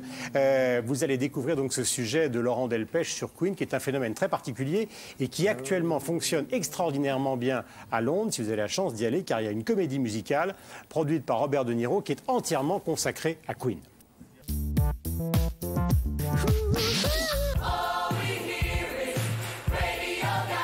32 ans après sa création et 11 ans après la disparition de son chanteur, Queen est toujours à la mode. Depuis mai dernier, une comédie musicale consacrée au groupe est produite par Robert De Niro, affiche complet à Londres. En Allemagne, une autre comédie musicale vient de partir en tournée. Un orchestre symphonique vient d'enregistrer un disque reprenant tous les tubes du groupe et sur Hollywood Boulevard à Los Angeles, Queen a désormais son étoile. le petit groupe de hard rock des débuts est sacré légende de l'histoire du rock. Tout avait commencé à Londres en 1970 lorsque Frédéric Bursala, dit Freddie Mercury, est engagé comme chanteur dans le groupe de son colocataire Roger Taylor.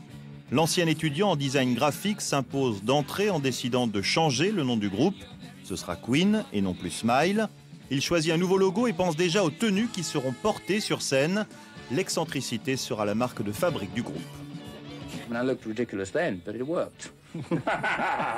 Ces extravagances vestimentaires vaudront à Queen de sévères critiques dans la presse, mais Freddie Mercury, lui, s'en moque. Il pense que tout est permis et l'histoire lui donnera raison. Quelques années plus tard, on criera au génie quand il apparaît travesti. I want to break free. I want to break free. I want to break free from your lies. You're so self-satisfied. I don't need you. I've got to break free. Du génie, Mercury en avait aussi pour la direction musicale du groupe basée sur sa grande complicité avec Brian May. Nous sommes les champions, dira-t-il, lorsque le courant punk menacera le succès de Queen.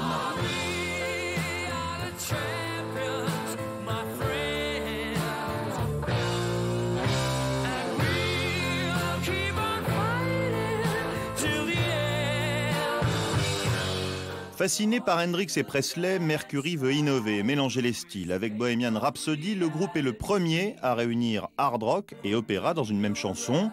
Une brillante idée pour leur titre fétiche. À sa sortie, le disque reste numéro 1 en Grande-Bretagne pendant 9 semaines.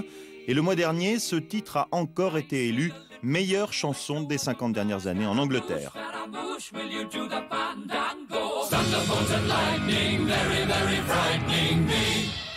Galileo, Galileo, Galileo Figaro. Magnifico!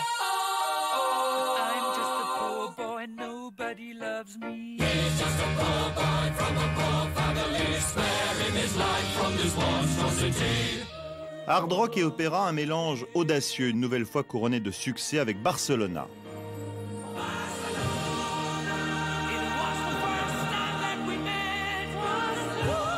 Au mois de mars 86, Queen était en Espagne officiellement pour une interview télé, rarissime, officieusement parce que Freddie Mercury rêvait de rencontrer une de ses idoles, Montserrat Caballé, avec qui il enregistre ce titre. Freddie s'est fait plaisir, comme il avait souvent l'habitude de le faire sur scène.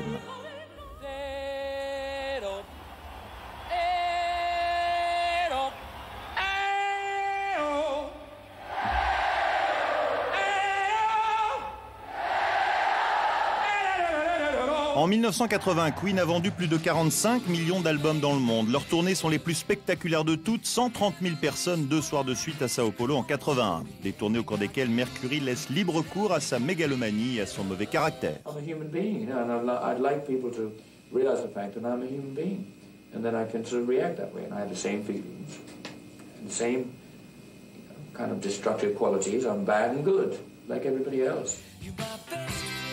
L'hélicoptère et l'avion privé deviennent alors les moyens de transport officiels du groupe qui organise après chaque concert de délirantes soirées mondaines. En 78, plusieurs centaines de personnes sont invitées dans un hôtel de la Nouvelle-Orléans où défilent cracheurs de feu, nains et catcheuses nues. Mais tous ces excès, Mercury les paiera de sa vie. Le 24 novembre 91, il s'éteint terrassé par une pneumonie. Ironie de l'histoire, à peine 24 heures plus tôt, Freddie Mercury annonçait au monde entier qu'il avait le sida. Mais sa mort n'est qu'un chapitre dans l'histoire de la légende du groupe.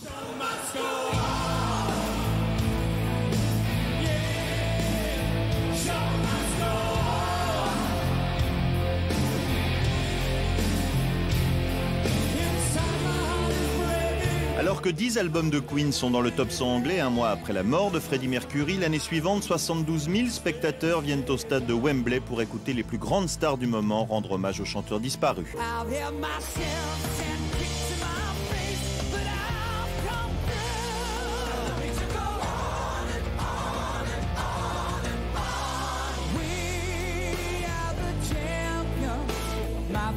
Depuis Wembley, la frénésie autour de Queen est retombée, mais pour la jeune génération, le groupe reste une référence et Freddie Mercury une source d'inspiration. Voilà, après cette carrière retracée par Laurent Delpech, je voudrais quand même vous présenter quelques albums. Donc The Queen Symphony, voici. Donc ça, c'est les plus grands titres de Queen. C'est un best-of classique, mais qui est assez formidable. Et puis celui d'Axel Bauer, Personne n'est parfait. Donc le dernier album qui date de 2000, hein, après le... 2001, oui. 2001, je me suis presque trompé. Voilà pour toi, mon petit Durand. Michel, on a beaucoup parlé, donc, au fond, là, de musique anglaise, hein, que les Beatles, Queen, tout ça vient d'Angleterre. Je sais que vous, parce qu'il en est encore question dans le dernier album, à propos du Rhythm Blues, il y a une grande partie des choses qui vous ont influencé qui sont plutôt liées, justement, à Ray Charles et à ce type de musique. Oui, c'est exact. J'ai souvent parlé de mes différentes influences artistiques. Non, pas le jazz. Ça, c'est une petite...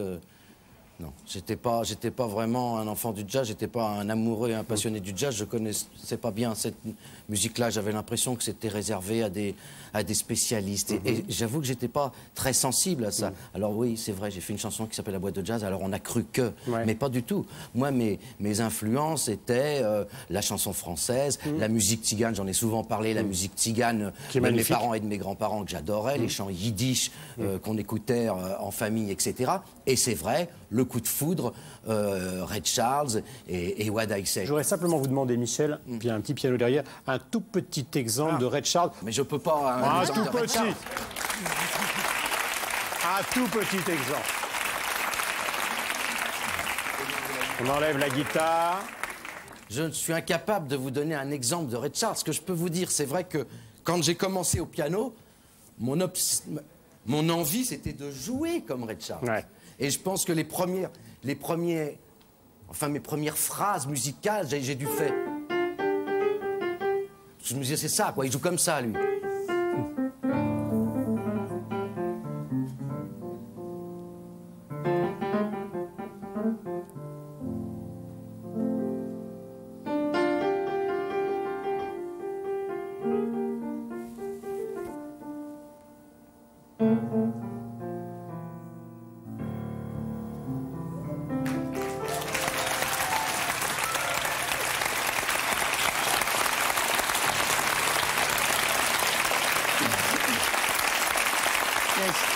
Ouvrons les rêves.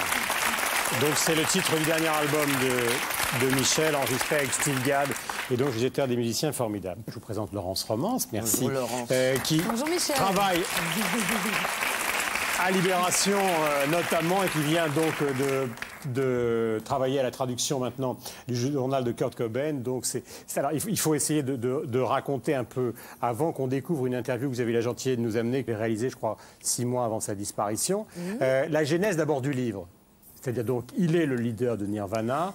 Juste avant, je voudrais me rallier au blues, à Michel, et en disant qu'une des raisons principales pour lesquelles Kurt Cobain et Nirvana, Kurt Cobain, la voix de Nirvana est un mythe aujourd'hui, c'est parce que c'est, d'une certaine façon, la voix du blues, parce que l'une de ses idoles était Led Belly, un grand bluesman, et que c'est la voix de la souffrance, c'est la voix de la douleur, et que Kurt Cobain, aujourd'hui, pourquoi il est entré au Panthéon, au même titre que des gens comme Hendrix, Lennon et autres, c'est parce qu'il a cette voix qui est coupante comme un rasoir et qui exprime, comme Piaf, comme d'autres et tout ça, vraiment la douleur, la souffrance, etc. etc.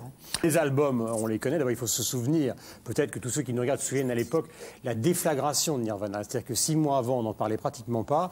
6 mois après la sortie de Nevermind, etc., ça a été une bombe. Moi, je me souviens, j'avais des amis aux États-Unis qui disaient il faudrait absolument que tu trouves l'album de ce groupe qui s'appelle Nirvana. C'est-à-dire qu'en 6 mois, ils sont devenus célèbres mondialement. C'est comme ça que j'ai su moi-même, d'ailleurs, parce que moi, j'écris à Libération, et donc il s'agissait de faire un papier sur la rentrée. Et qui fallait-il mettre en avant cette année-là? Et en fait, ça a été assez évident, parce que j'avais lu et j'avais appris que Iggy Pop avait vu ce groupe Nirvana. En plus, je venais de recevoir Nevermind. Qui est un chef-d'œuvre. Une semaine avant. Et donc, bon, Nevermind, on peut l'écouter seulement une fois. Il ne faut pas l'écouter 2 fois. À la première écoute, on s'aperçoit déjà que c'est assez, c'est très très accrocheur. Et donc du coup, ça n'a fait qu'un tour. Ça devait être Nirvana, qui devait être la rentrée métal de cette année-là dans Libération. Et donc voilà, donc cette interview, vous allez la découvrir avec ce personnage qui fondamentalement était quand même un type extrêmement fragile et émouvant, Kurt Cobain.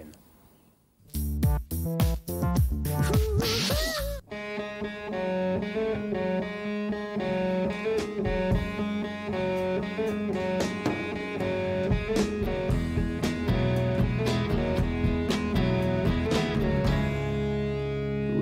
passed upon the stair, spoken wasn't when, although I wasn't there. I really don't care what anyone thinks about my past drug use. I can put the blame on that kind of influence, but it's a mixture of, you know, rock and roll in general, you know, the Keith Richards thing and Iggy Pop and all those other people that did drugs. I just thought it was just one of those things that you do, you know, to relieve the pain. But, you know, as I expected, before I started doing heroin, I realized that I knew at the beginning that it would become just as boring as marijuana does, you know. Like all drugs, after a few months, it's just as boring as, you know, breathing air, you know. So I just don't want to try. I've always lied about it because I didn't want to influence anybody, you know. I didn't want anyone to even consider the thought of doing drugs because it's really stupid. I laughed and shook his hand, made my way back home. I searched for farmland. For years and years I roamed. I gazed and stared.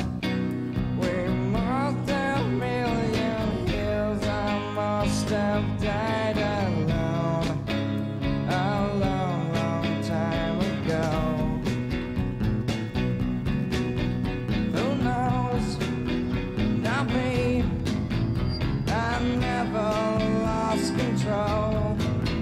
Your face to face with the man who sold the world. There's nothing more embarrassing than a group of people walking up to you and shaking and clamoring and you know, and praising you like you're some kind of fucking god or something. It's embarrassing. We never lost control.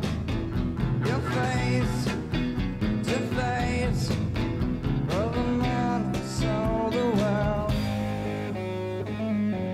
It might be nice to eventually start playing acoustic guitars and be thought of as a singer and a songwriter rather than a grunge rocker, you know? Because then I might be able to take advantage of that when I'm older and sit down on a chair and play acoustic guitar like Johnny Cash or something, you know? And it won't be a big joke, but who knows?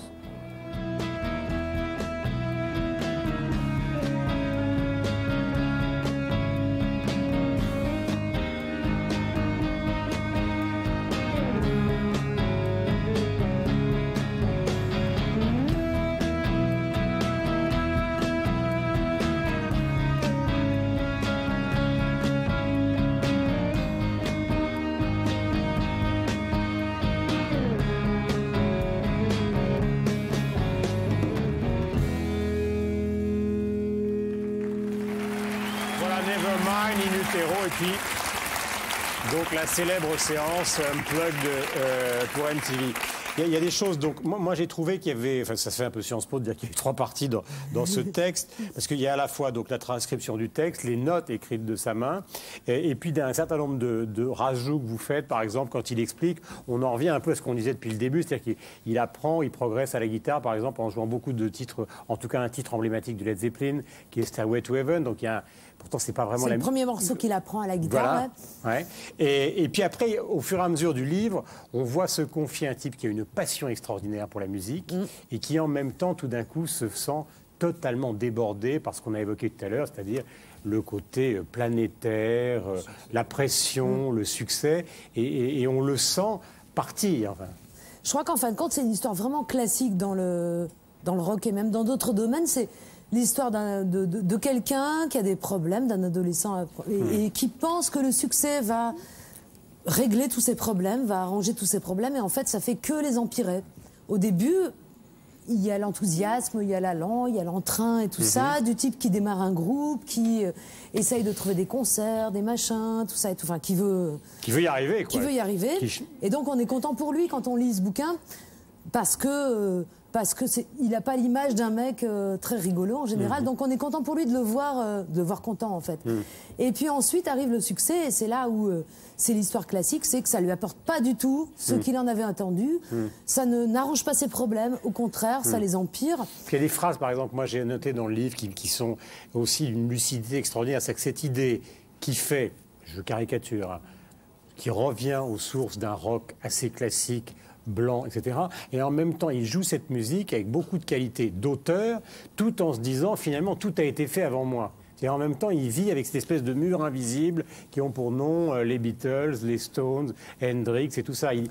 Oui, mais sa force, c'est d'avoir justement mêlé tout ça. C'est-à-dire, lui, il vient de Seattle, qui est la ville de Jimi Hendrix. Donc, il y a ce son brut de décoffrage déjà. Ça existe à Seattle depuis les Kingsmen avec Louie Louie, qui est le morceau que tous les groupes de garage rock ont répété dans leur garage, justement. Et puis Hendrix, donc il y a ce son de ville du nord de Seattle. Donc lui, il part avec ça, et puis en même temps, il adore les Beatles. Alors il est plein de contradictions, parce qu'il dit l'art véritable ne saurait toucher les masses, et en même temps, un de ses groupes préférés est les Beatles. Et ça marche pour tout. Et c'est la contradiction qui fait Nirvana, qui fait la musique de Nirvana, qui est un mélange de Beatles pour les mélodies, et pour le côté brut de décoffrage, hard rock, etc., à fond les gamelles, là, c'est plutôt Led Zeppelin, Black Sabbath et tout ça. Et donc, Nirvana, c'est le mélange de tout ça. Voilà.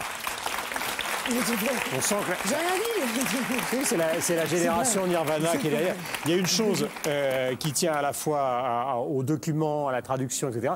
C'est l'extraordinaire succès du livre. Parce que dans la catégorie documents... J'ai oublié une partie. À la fin, quand même, la troisième partie... On souffre avec lui parce que il y a les drogues qui arrivent dans l'histoire et à la fin on sent vraiment une espèce de souffrance et c'est une spirale, hein, ça descend pour lui. L'histoire du type qui court après le succès, qui arrive au succès et qui s'aperçoit que c'était pas du tout ce qu'il attendait. Je trouve ça... Oui, c'est décrit comme un enfer. J'ai rarement vu, lu plutôt du témoignage de ce registre-là, qui soit aussi long, parce que ça devient une angoisse. On sent que ça le prend là. En fait, c'est vrai que ce cheminement, quand on fait de la musique, c'est vrai qu'on a envie de toucher les gens, on a envie d'arriver jusqu'aux gens. Et puis, il y a un moment où ça se passe, quand on a de la chance, on a du succès. Et c'est vrai qu'il y a il y a un moment un peu particulier où... il y a une espèce de distorsion entre ce qu'on imaginait et ce qui se passe vraiment. Et c'est vrai que c'est pas toujours un moment facile à gérer. Quoi. Il faut être assez fort, et je crois que il devait pas l'être. Enfin, il devait pas l'être. Il devait avoir quand des... on fait de la musique, on n'est pas forcément fort. C'est pas forcément la qualité de départ. C'est plutôt sensible la qualité de départ. Donc c'est vrai que des fois c'est un peu déstabilisant. Il y a le business, il y a une pression monumentale qui est très ressentie. Voilà donc le journal intime du leader de Nirvana, donc Kurt Cobain. Merci Laurence pour le travail fait autour de ce livre. Merci. Vous restez avec nous parce qu'on va parler d'un sujet qui est sempiternel dans l'histoire de cette musique, c'est tous les 3-4 ans on parle du retour du rock. C'est vrai qu'il y a beaucoup de groupes actuellement comme les Strokes qui agitent beaucoup la critique rock. Je voudrais que vous découvriez donc un groupe français qui s'appelle Scratch Massive. C'est un duo en fait, c'est Camille et Maude. L'album s'appelle Enemy and Lovers et le titre s'appelle Seeing is Believing. Scratch Massive, merci de leur réveiller de leur réserver un accueil chaleureux. Gérald, à bientôt. Merci mille fois.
Bravo.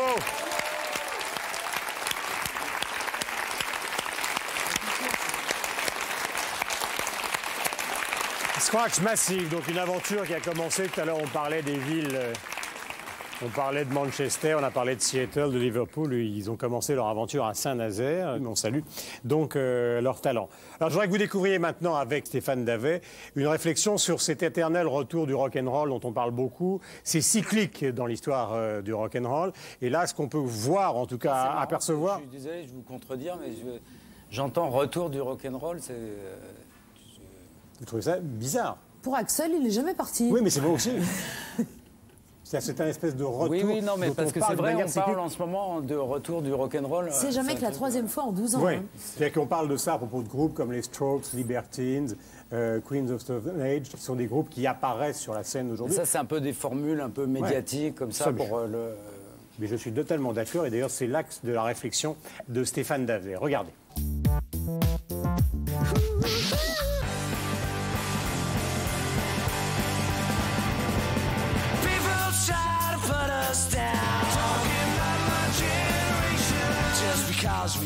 Après un demi-siècle d'histoire, le rock survit en recyclant ses icônes et ses grandes tendances. Si elles reproduisent plus qu'elles n'inventent, les guitares électriques restent un outil toujours pertinent pour exprimer les frustrations et l'euphorie adolescente.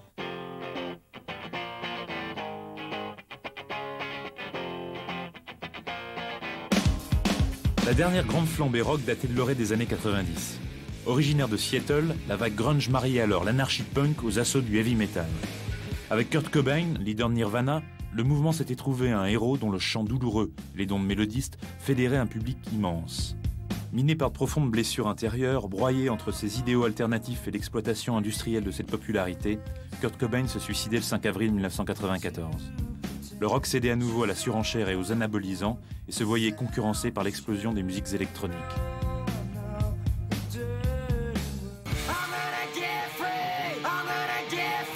Près de 10 ans après la mort de Kurt Cobain, le rock fait une nouvelle démonstration de cette mécanique des cycles et retrouve un énième second souffle sous l'impulsion d'une déferlante de groupes qui depuis quelques mois cite en exemple la génération punk. Les Vines, les Strokes, les Libertines, les Hives ont adopté les cheveux en pétard, les jeans déchirés, les baskets avachis de leurs aînés.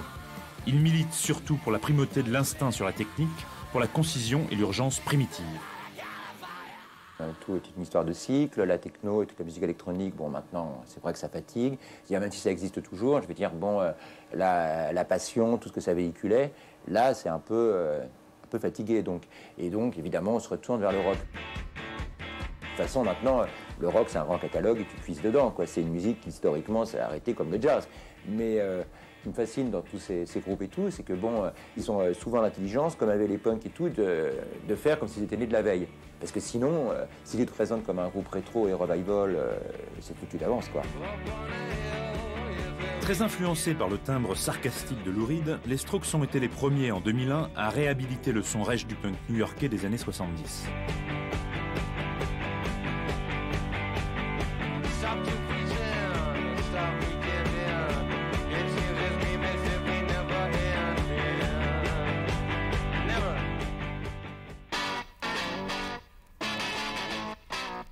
Avant de toucher l'Angleterre, l'explosion punk originelle avait été allumée à New York au milieu des années 70 par une bohème radicale fascinée par les survivants de la Beat Generation, l'aura d'Andy Warhol et le souvenir mythique du Velvet Underground. De leur antre du CBGB, club culte de Manhattan, Patti Smith, Television, les Ramones, Blondie ou les Heartbreakers crachaient sur l'utopie hippie et retrouvaient une énergie viscérale.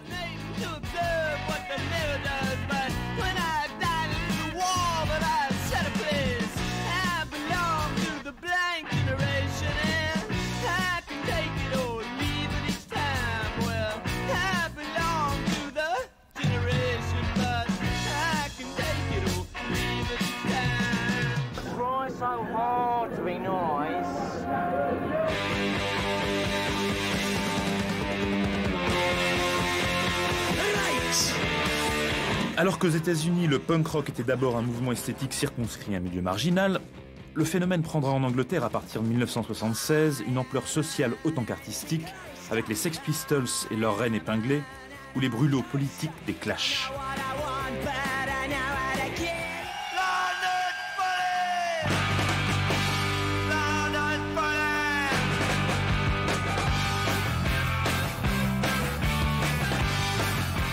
Jones, co-leader des Clash, est sorti récemment de sa retraite pour produire Up the Bracket, premier album des Libertines, un des plus sûrs espoirs du renouveau rock anglais. We just said, look, let's do Up the Bracket. It's a good song. We didn't even know what we were going to be the B-sides. By the end of the week, we'd recorded 30 songs live. He said, fuck it, we've got an album. He was never behind the desk. He was always in the room. Whoever was recording, whatever they're recording, he was always in there, just encouraging and...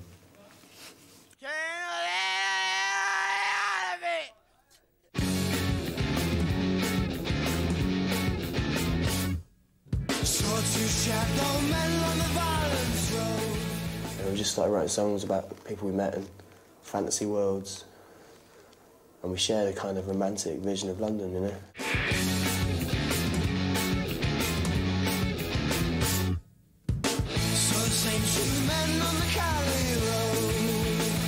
Ces londoniens bohèmes ont-ils le sentiment de profiter de la brèche néo-punk ouverte par les Strokes? It seems to be like a crop of talented people, basically. That's what I thought when I first said the Strokes. I didn't think, oh, rock and roll was being revived. I thought, what a good songwriter. Feels natural, really. I get excited by songs. I just love songs. A lot of them songs that are written 20, 30 years ago, but that doesn't matter to me at all. It's just a certain sound, or combining a certain expression with a melody, and it's just something fluid about it. Also, just to hammer the fuck out of your guitar on stage, like there's no feeling like it.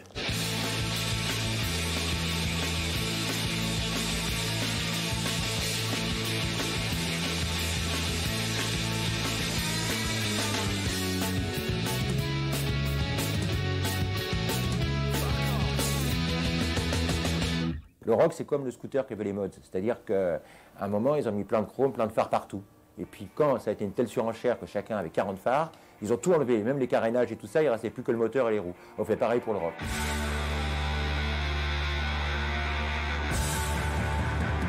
Ces envies de frénésie électrique n'ont pas de frontières, comme l'a prouvé le succès des Suédois de The Eyes.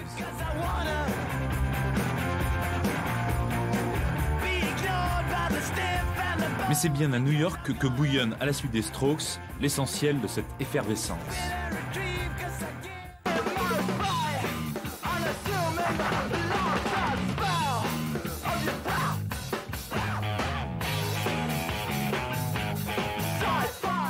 I think New York is fuel for any sort of creativity. I think in all arts, you know, I mean, that's why, you know, I moved there. It wasn't just because of music.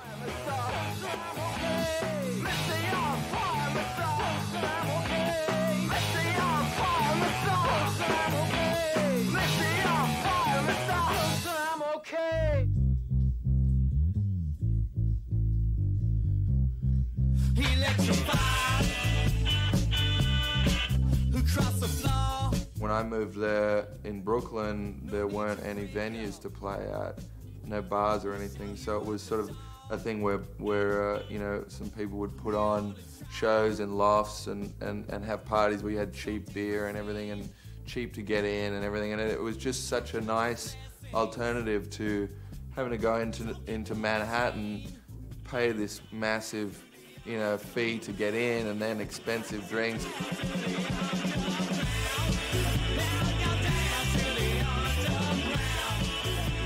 Des groupes comme les Liars, Radio 4, Interpol ou The Rapture agitent l'underground de la grosse pomme avec une énergie et une ambition formelle qui rappellent le punk et la tension musicale du début des années 80. A lot of people relate that to the punk, post-punk sort of era, because I think a lot of the musicians then were also approaching their music as art, as a sort of really a creative outlet where it wasn't a concern what the commercial reaction would be, and it's not a concern what sort of influences you use, or whether or not you sound like anyone else. Les danses cubistes des Talking Heads ou de Gang of Four auront marqué cette nouvelle vague, également sensible au groove d'aujourd'hui. New York is, you know, the capital of hip-hop, really, in my mind, and it's really where we get most our inspiration for drum beats and bass lines. It's that sort of repetitive, cool drum beats that we really try and emulate.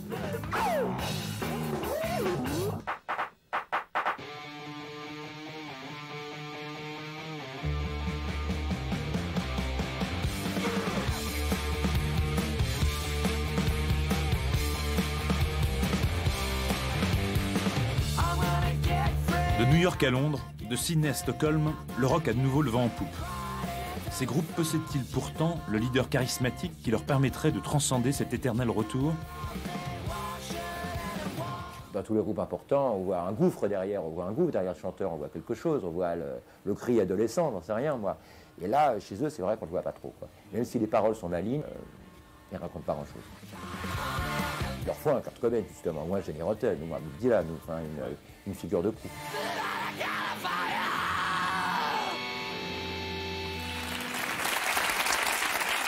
Je trouve que l'avantage du sujet de Stéphane Davell, c'est qu'il montre au fond ce qu'est la scène aujourd'hui, et en même temps, il l'a mis en perspective avec les tas de gens qu'on reconnaît évidemment, qui sont Patti Smith et les autres. Je crois qu'il y avait un certain nombre de choses à présenter. Laurence, que vous avez à côté de vous. Et Patrick me vole ce que je voulais dire, à savoir, ouais, c'est vrai, où est le Kurt Cobain, quoi. On l'attend.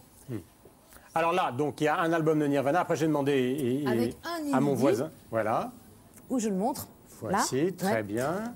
Donc ça, c'est le best-of qui est sorti, et il y a un inédit qui est très très bien, mais seulement un inédit.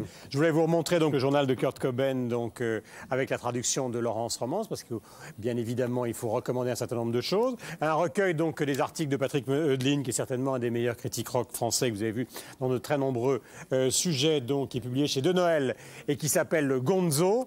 Et puis enfin un gros livre sur le punk qui est publié aux éditions du Seuil, qui ont fait un effort formidable pour retrouver un certain nombre de documents qui vous plairont certainement. Oui, un petit mot sur cette façon quand même un peu marketing qu'on a maintenant de relancer des vagues de jeunes musiciens qui s'inscrivent dans une tradition mais qu'on présente génération après génération, et notamment celle-là, celle des Strokes, comme le nouveau rock, le retour du rock. Ça tient plus du discours journalistique et marketing. C'est une invention de journaliste. Oui, c'est ça, c'est une invention de journaliste. Je suis journaliste, je peux. D'abord, en c'est fait, une invention de journaliste.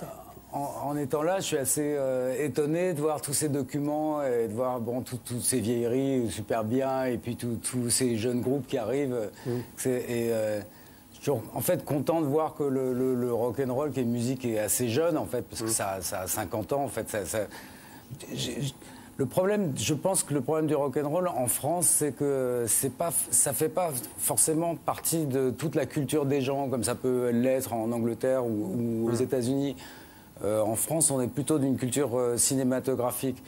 Il y a une grande difficulté quand même à faire du rock. Enfin, depuis que je fais des disques, on m'a toujours dit qu'il y a trop de guitares. Oui, vous l'avez expérimenté. À chaque fois, il y a trop de guitares pour passer à la radio, où il y a trop de distorsions, où il y a trop de...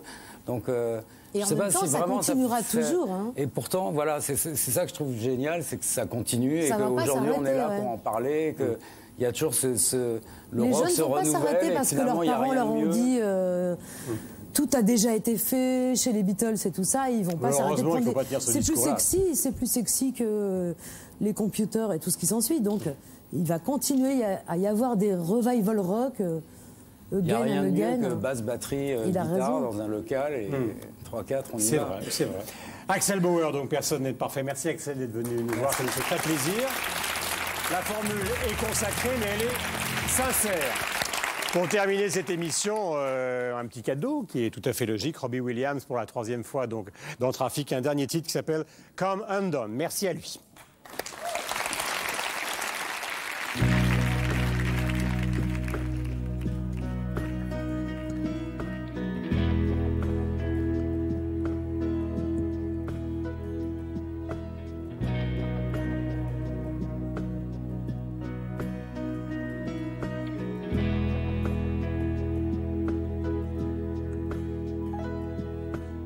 So unimpressed, but so in awe. Such a saint, but such a whore. So self-aware, so full of shit. So indecisive, so adamant. I'm contemplating, thinking about thinking. It's so frustrating, just get another drink and watch me come undone. They're selling razor blades and mirrors in the street. I pray when I'm coming down you'll be asleep. If I ever hurt you, your revenge will be so sweet, because I'm scum and I'm yours.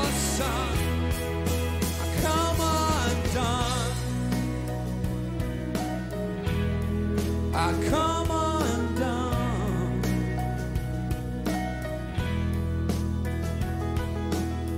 So rock and roll, so corporate suits, so damn ugly, so damn cute, so well trained, so animal, so need your love, so fuck you all. I'm not scared of dying, I just don't want to. If I stop lying, I just disappoint you. I come undone. That's how it rains the blades of mirrors in the street. I pray when I'm coming down, you'll be asleep.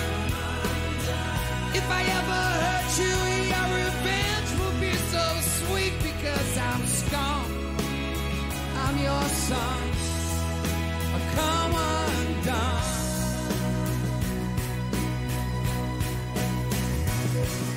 To write another ballad, mix it on a Wednesday, salad on a Thursday, buy out by Saturday. It's a love song, a love song. To another interview, sing a bunch of lies, tell about celebrities that I despise. We sing love songs, we sing love songs, so sincere.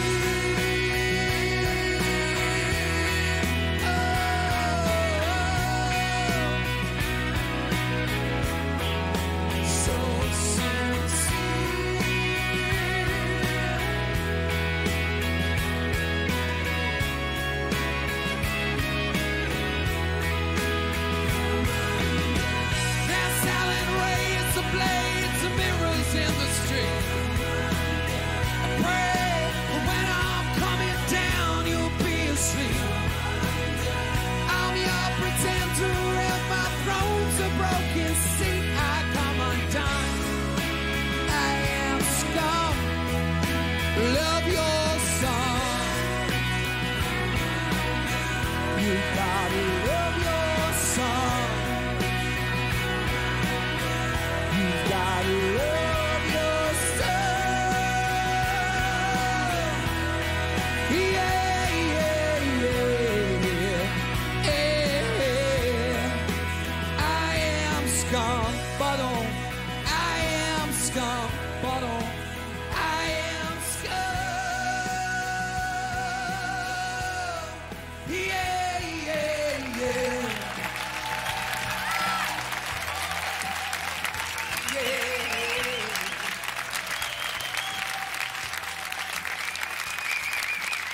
Merci beaucoup.